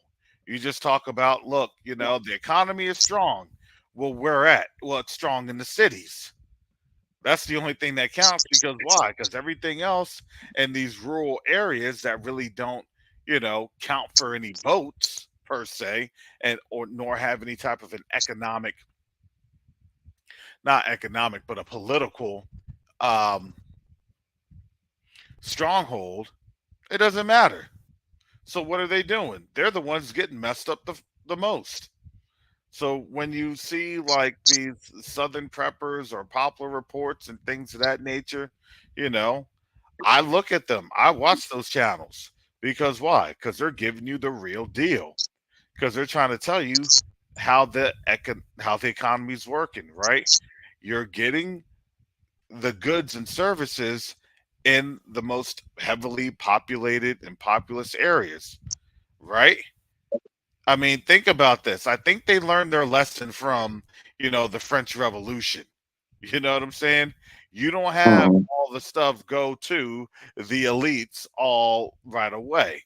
No, you have to give some things to, the population, because if you take everything from the population all at once, then that population is going to revolt and they don't have their time to plan. So when they can go underground and lock the ground and make sure that their, ventilation shafts are, hundreds of miles away in some sort of area where people won't even recognize it or realize it, you know, that's how this thing is going.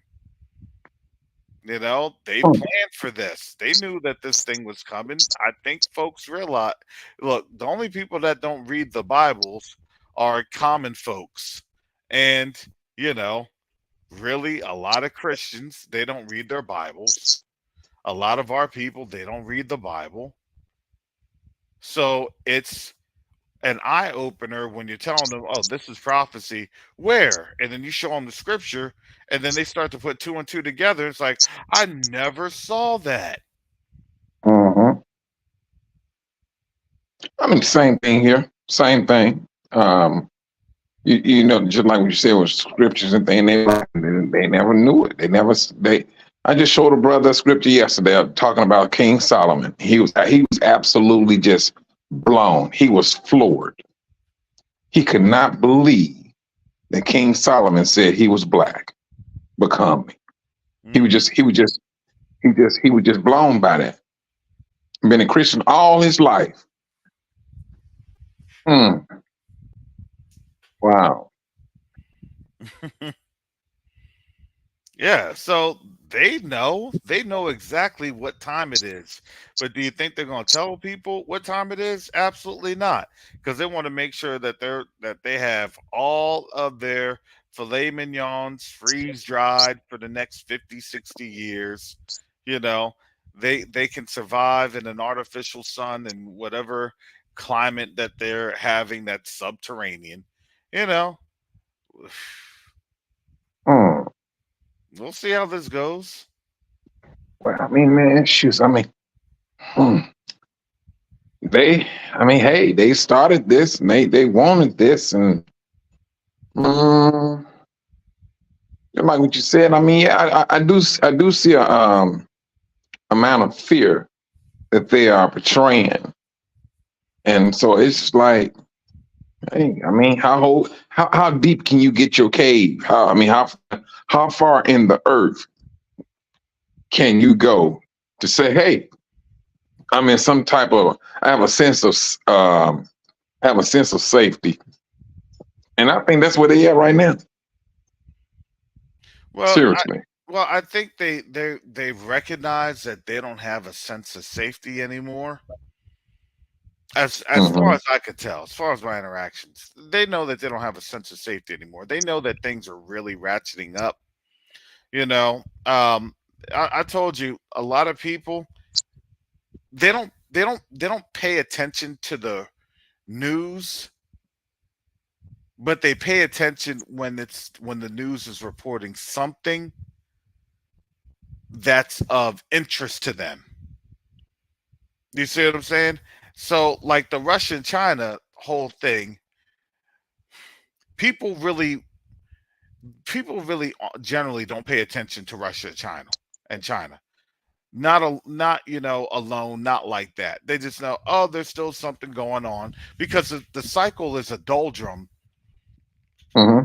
to just get people to sleep. That's the cycle. But there's ever so often there's things in the cycle that people then will kind of wake up and pay a little bit of attention to, and when they see that something really didn't happen the way that people were thinking that it was going to happen, or be of discomfort, then they get to go back to sleep. Oh, see, yeah, nothing really happened. It was all crazy conspiracy. Wishy-washy folks. But they didn't have that. That didn't happen this last go around. That didn't happen 2 weeks ago between Russia and China. With Russia and China, it was no, they embraced and they were literally coordinating. And then, literally 2 weeks after that, actually, right during the middle of that, you had a front open up in northern Ukraine. And then now we're living in, even currently as we speak, we're seeing a buildup for Taiwan. And let me tell you, that was not a joke. That buildup on Hmm. Taiwan. Do you Uh-huh. all realize the U.S. Navy had to respond to that? They brought in a couple carrier strike groups. This is it right now. So if you're taking away strike groups for what? For a Taiwanese invasion, potential Taiwanese invasion, then what do you think that support goes to? On top of, where do you think ammo goes to? They can't buy ammo internationally. And I'm going to tell you this: if there are some African nations, think about this. Think about African nations with their materials or raw materials.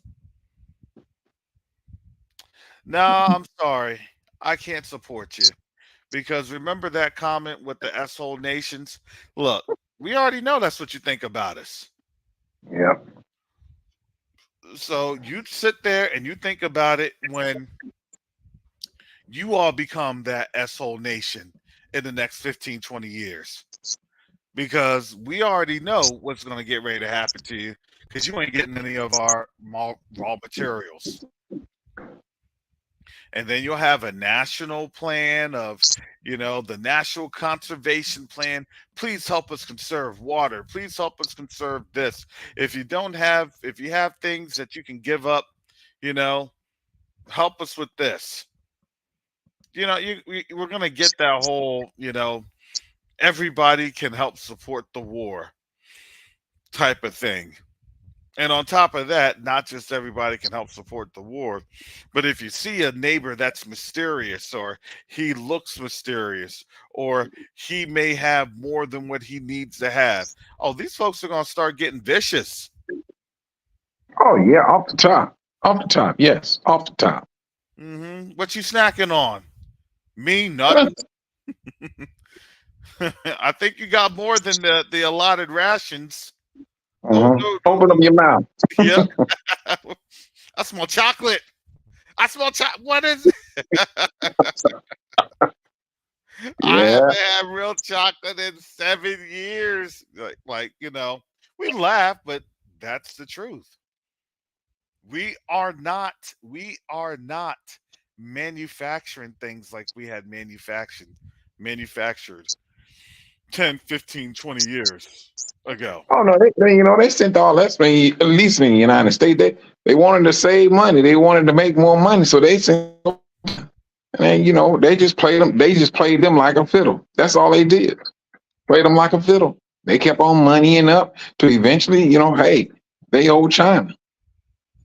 Well, yeah. So that's going to be the whole thing. Look, to be honest, if you can't pay your debts, if you know that your bonds are now getting ready to be worthless and your dollars now getting taken off the table, this year, that's what they're trying to do. They're trying to systematically take the dollar off the table and, have it completely off by about 2025, 2026.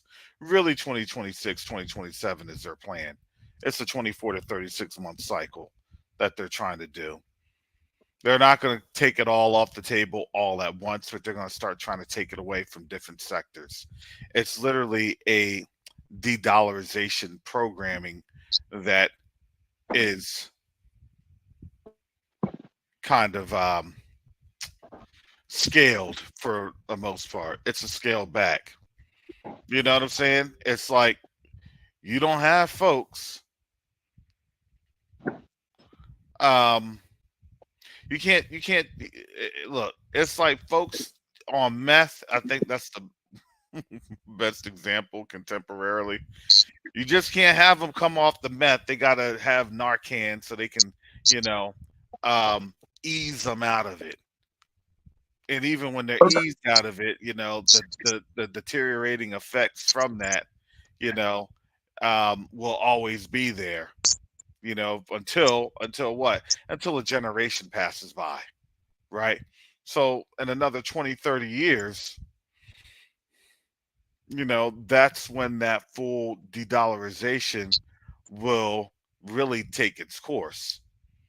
Oh, I have a problem with that though. The reason why I say this is because when the Asians go to Africa and they buy up stuff, and they talk about, we can do this here and do that there. They paying out in US dollars, but they're at the same time they're destroying the US dollar. Exactly. Do you see what I'm saying? Exactly. My question is, are they really destroying their US dollar, or is that what they're saying that they're doing? You see what I'm saying? Are they really doing that, or is that what they're saying they're going to do? They may just keep the dollar propped up just for its purpose. But then at the same time, it seems like you're brewing bad blood, because when they realize, women, you build a train system and you paying us in US dollars, and then at the same time you talking me you got bricks, and so now if the US dollar go belly up, you think you gonna own this land? I see a big problem with that. I see a very big problem with that. If you saying BRICS is going to do this here, you on track to damaging the dollar. Don't be sitting there and thinking you come with billions of dollars and you think everything will be, copacetic. No, I think that's going to be a bigger problem. That's just me now. I'm just looking at it from that standpoint. It's Yeah, like, you know what I'm saying? yeah, because I mean, you can look at it like this. You can look at it like this. All right, so let's just say this. Let's just say the U.S. does go to war. This is just a hypothetical. Hypothetically speaking, the U.S. does go to war, and then the U.S. loses the war. Everybody knows Mm-hmm. the U.S. lost the war and everything else like that. But they say that's okay that the U.S. lost the war because why? Because we're still going to support and prop up the U.S. dollar. We're still going to support and prop up the system. Now, let's just say this. They keep the dollar in place just for a little while, just for a little bit, because they want to have that as a centralized standard. But the people that are now actively propping up the dollar is now making all the policy for the dollar and everything else, which could be Russia and China. Mm-hmm. Just utilizing the dollar as that, monetary note, that monetary instrument. You see what I'm saying? Mm-hmm. Now the dollar may not be the value or may even be devalued. But at least, there's now a monetary standard that folks can go off of because why? Because it's still one of the most widely circulated debt instruments on out there. But it just means that the US dollar, per se, quote unquote, isn't the dollar that you know folks had recognized it to be. It's just still in use, but a lot of people understanding, okay, it's going to be at use, but until one, when, what point. So the dollar could still be utilized, but folks are going to be very, very wary and skeptical of the dollar because Yeah. it could really be turned into a Russia and China plaything, right? Hey, we're still using the dollars just to make it easy, but don't worry, we control the dollar. We control that. Mm. That to me, that's one particular um, scenario. Could be a particular scenario.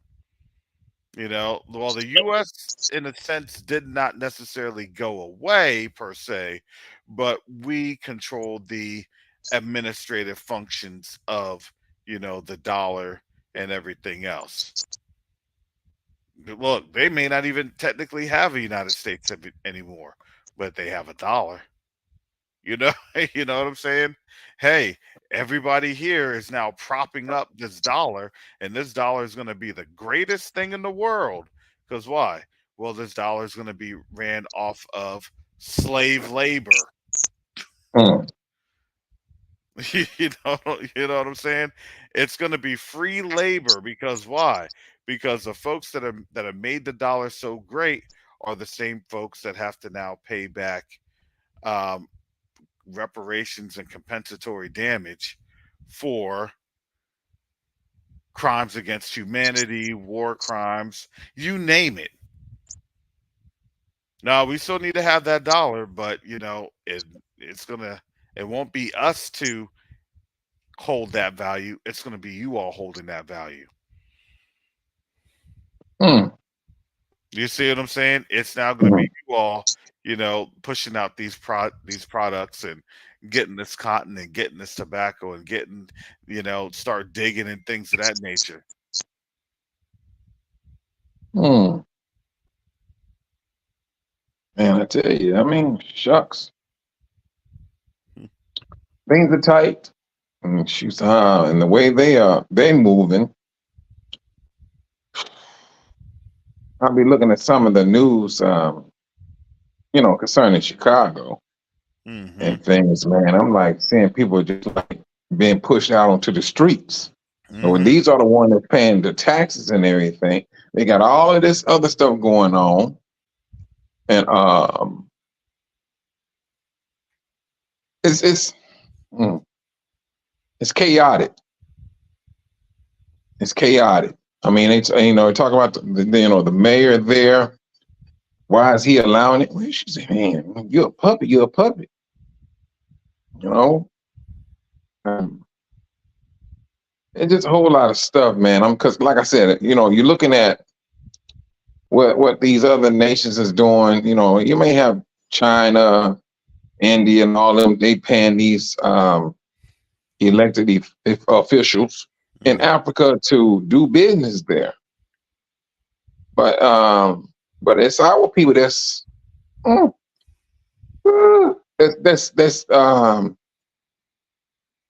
getting drugged through the mud. They not. I mean, hey, shucks. It's that neighborhood. I mean, man, they building up a hotel a block away from where I'm staying. I have not seen not one. What do you call those? You know, when you're building a high rise building and you got that crane. It's a crane. It's what I'm talking about? Yeah, it's a crane. Oh, it's a crane. All right. Not one time I've seen a crane here. These brothers, they built their carriage. Listen to me, man. These brothers put the floor down, and you know the rebar. It's like they're on the 5th floor right now. They pulling that stuff. They pulling it up by hand. Yep. But they moving quick. I'm like, wait a minute, man. They got the whole floor down. Now they putting up they put the pillars up. Now they working on the floor above them. And I'm like, and this is now. There's no. Let me see. Machinery that we are used to seeing on out here. The guys down there, they put the cement together and things of that nature, and they move. And I'm just looking at this stuff, man. I'm like, these brothers put that together, then they start breaking it up, laying the bricks and everything. And I'm just looking at how fast these brothers are moving. And now they're at the roof now. They putting the roof on the building. But you know, just see these brothers move the way they move, and put these buildings together, and for them to have that type of movement, and then to be, and we know why we know our position. We know why we are in the predicament that we are in. We know that. But it's just the fact that you're looking at these countries or what they're coming in and doing, paying all this money here and all that money there, and still using the US dollar. But I just heard this, and I could be wrong. Now they said by October, something dramatic supposed to happen with the dollar. It's supposed to be like, done away with. However true that is, I do not know. That it's so much news out there nowadays. Man, I mean, it's just like you said earlier. You got to start taking things with a grain of salt and black pepper, and try to move in that direction, because they're throwing so much stuff out there, man. And then it's like you got to decipher which is important for me to listen to or to really pay attention to. That's what it's getting down to. What is more important? I tell you, man, please.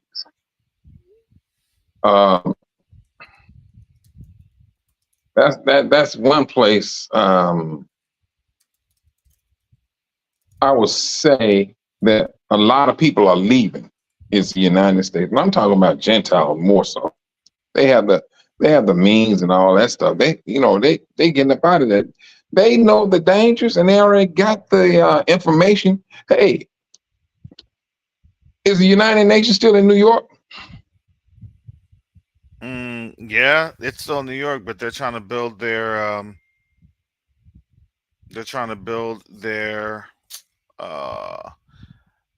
secondary headquarters. Oh, they want to call it secondary. Oh, that's how they want to play it, huh? The backup. Yeah, it's their backup. Oh, they back up. Okay. All right. That's how they want to play that. Okay. Man, please. They know what's going on. They digging holes too. They digging holes. Mm-mm. That's up to something else, bro. Yeah. Well, here it is. We're kind of in the summer season. This is when that official summer, kicks off. That's when things will start getting hot. Um, uh, chances are, I hate to say this, but chances are we'll probably see some sort of a racial flare up, a racial tension flare up. That's par for the course. That to me, that's par for the course because um, they're going to want to have something kick off in order to have another distraction. A lot of these distraction pieces aren't as effective as they had been. So we'll see the next round of this. So yeah, they already tried to. I think like a couple days ago they're utilizing this as the fourth anniversary for the George Floyd thing. The George Floyd. It's been 4 years already? Yeah, it's been 4 years. I'm like, man, Mm. it was 2020. Man. Mm. Wow. Mm. Time go by, man, so quick, and especially when you got nonsense going on. Especially when you got nonsense going on. Mm-hmm. Mm. I hope that, I know when they came out with that movie, what is it, Civil War, it kind of died off real quick. Oh yeah. It died off real quick. But now I'm gonna say when you compare that movie along with Leave the World Behind, oh no, it stayed out there for a few weeks, if not a month. But this one here, the Civil War, man, that thing came in off real quick. Yep. I don't know, man. I'm just, they didn't done so much stuff. But then when I heard what you and Sister Shar was talking about, I was like, man, that all make a whole lot of sense.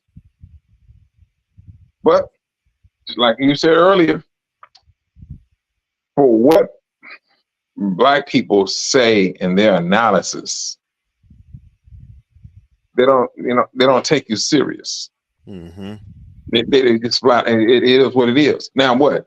I mean, to a degree, they do because back in the days, you used to have so many trolls on your channel. It was man, it was ridiculous. Now,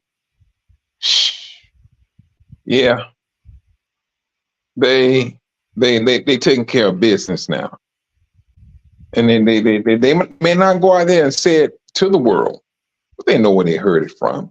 Mm-hmm. We heard from the Negroes, and due to the fact that they are used to not showing any type of respect to Blacks, and man, that sounds like they on death trap, because the Most High said He must judge the nations. Hey, you know what I mean? You have limited people out there, Gentiles, that do take heed, they do listen, and things of that nature. But for the vast majority of them, no, because the Most High said, yeah, I gotta judge the nation. It's gonna be a nice amount of people. Sure. Oh, yeah. Man. Yeah. Mm. And that time is really when people say it's coming. No, that time is actually here now. It's just when somebody had asked like when are they gonna really start to let this go. I always look at it as it's gonna be whenever they feel like it. Honestly, it's whenever they feel like it. And I say this not to be coy, but I look at it like this. They have a time frame because they can see the numbers. It's not a fact of if. I've always said that. It's not the fact of if it's going to happen, if this thing's going to do this, if this thing's going to do it. No. The question was always going to be, it was always going to be the when this was going to go. That was always it.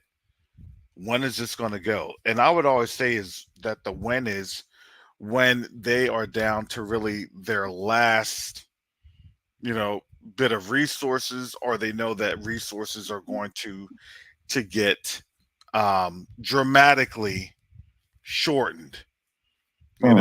So look, folks can see that, even on the shelves, certain products on the shelves, they don't have it like that anymore. There's not it's not like 8 or 9 things on the shelves at the grocery store. It's now 2 products. It's now 2 products deep. Because why? Because things aren't being produced like that anymore. So yeah, this is and that's the thing, man. I mean, when and I'm noticing, like, I went to the store and I get the brown sugar. So I was looking for the brown sugar and I couldn't find none. So they got sugar. And let me show you how fast this stuff works. So we just went to a local store in the neighborhood. The lady, she had a big bag of brown sugar, and she knew to raise the price. And I'm like, wait a minute, man. I mean, so which it wasn't like it was hurting me or whatever. But in the big stores, no brown sugar. And if they did, you go pay a nice penny for it, and it goes up like the market does. Now it's some there now, but it is 2 weeks ago. Brown sugar was so expensive. Now it's like a few dollars. But it's like somebody is literally playing with the market to raise it up so they can get some money and drop it back down for the common folks. And they plan this stuff.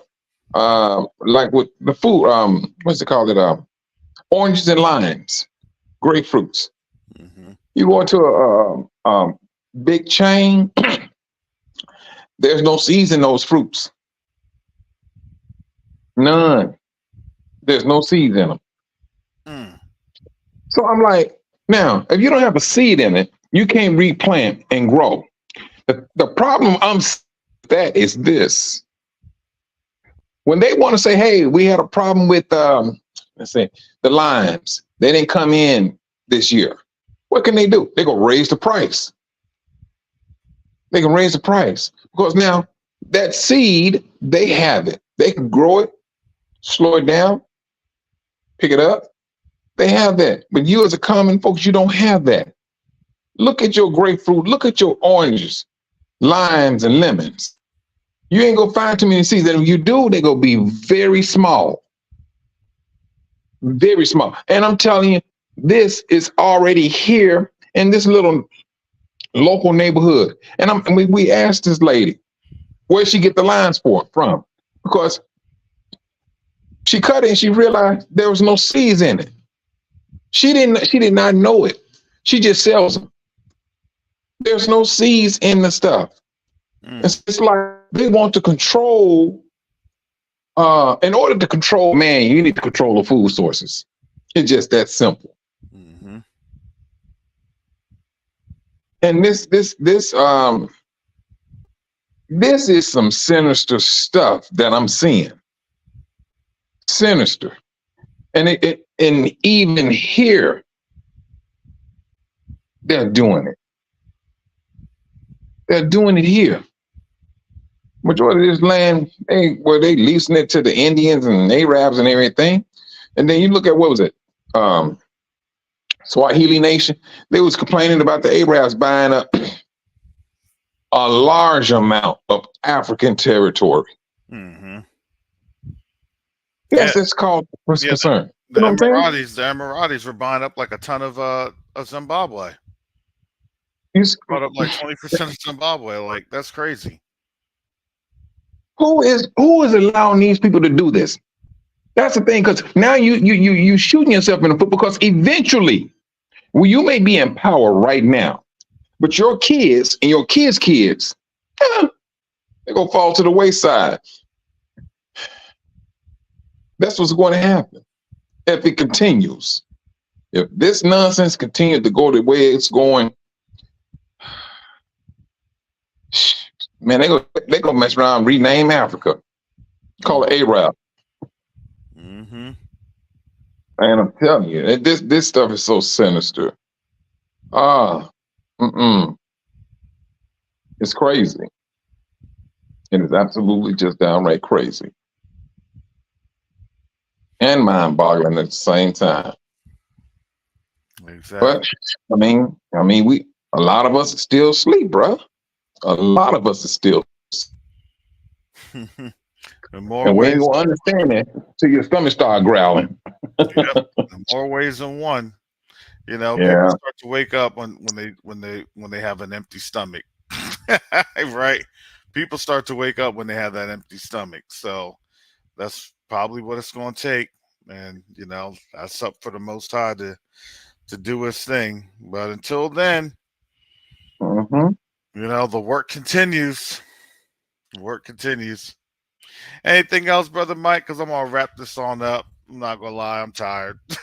I'm tired. I mean, you sound like you're tired, because I know I called you today. I'm like, man, Carol's sleeping in late, man. He usually call me about this time. I'm like, man. And then I'm like, I don't see you show up there. I'm like, man, is this brother oversleeping? Yeah, I know you was tired, bro. I know you was tired. But other than that, man, I mean, we just gotta stay prayed up, keep our head on the swivel, and we keep it moving. When it's all over said and done, that's what we have to do. You know, and hope that keep on praying to the Most High. And it's one thing I wanted to say too. And Sister Shar, she made an excellent point yesterday. Excellent. It may sound simple, but what she said, our duty, our duty for those ones who are woken up to their true identity, is for us to put respect back up on Yah's name. When she said that, and I sat back, I said, man, I thought about that, but she's right. We need to really be conscious of putting respect on his name. Because don't get me wrong, I heard a lot of brothers sit there and say, oh, the Most High this, the Most High that. They just throw his name like it don't mean nothing, like it don't hold weight. But when you start putting that respect back up on his name, he started to look upon us a whole lot more favorably, because we were the first one to disrespect our creator, his own people. And so now we have this opportunity where we can start to put that respect back on his name. And I'll leave you with that, Brother Karras. All right. Thank you, brother Mike. All right. Well, family, definitely appreciate you all coming on in here this Memorial Day. Brother Mike and I have some work to get taken care of. And the continent, Brother Mike, is on the continent right now. I probably may be going back, I think sometime June, July time frame. I think we're still trying to get the travel decided. There's some stuff going on in the area that we're doing is we're getting that together. Now these are some very exciting times. Some very exciting times that the Most High has opened the doors for, that the Most High has provided. And, when we do things as a family, the Most High gets the job done, because, again, it's not for my glory. It's not for Mike's glory. It's for no one's glory here at Quest Unite Africa. It's for the Most High's glory. Plain and simple. And when you see the Most High move, you see him move. That's just on Quest Unite Africa. Family, if you'd like to support Quest Unite Africa, Quest to Unite Africa does not take Cash App. Quest to Unite Africa does not take Cash App. We go through this website right here. That way it helps us to account for what you have donated because it's a 501c3.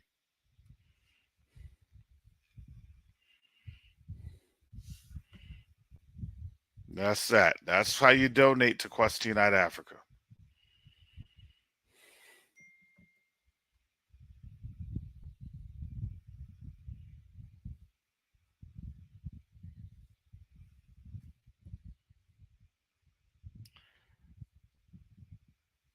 Also, if you like to support this channel, you may do so via Cash App.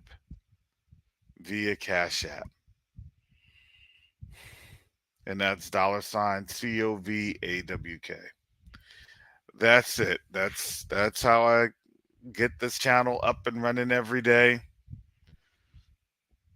Well, Monday through Friday.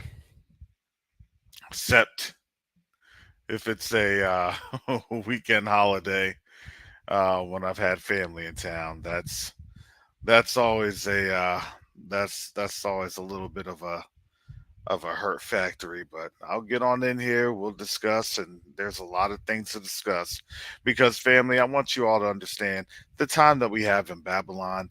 It's shortening day by day, hour by hour, minute by minute.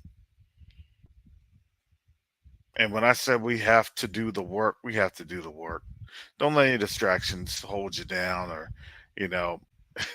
move you away from what the Most High needs you to do. That's how it goes. Let Yah be Yah, and you just keep it moving. So, again, family, please continue to keep Quest to Unite Africa in your prayers.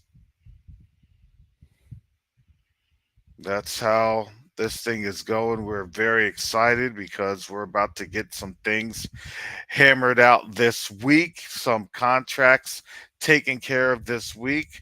So these services can start to get going. And man, it is an awesome thing to see the Most High truly, truly move for his people and all those that call on his name. Through the blood of his son, Yahusha HaMashiach. Shout out to Sister Judy. Haven't seen you in a while. Sister Judy, shalom. Was thinking about you the other day. Hallelujah. So, family, here we are at this time. Continue to pray for one another. And continue to love one another. That's it. Love each other in the good and in the bad, family. That's how it goes. Because at the end of the day, we actually are one big family. Believe it or not.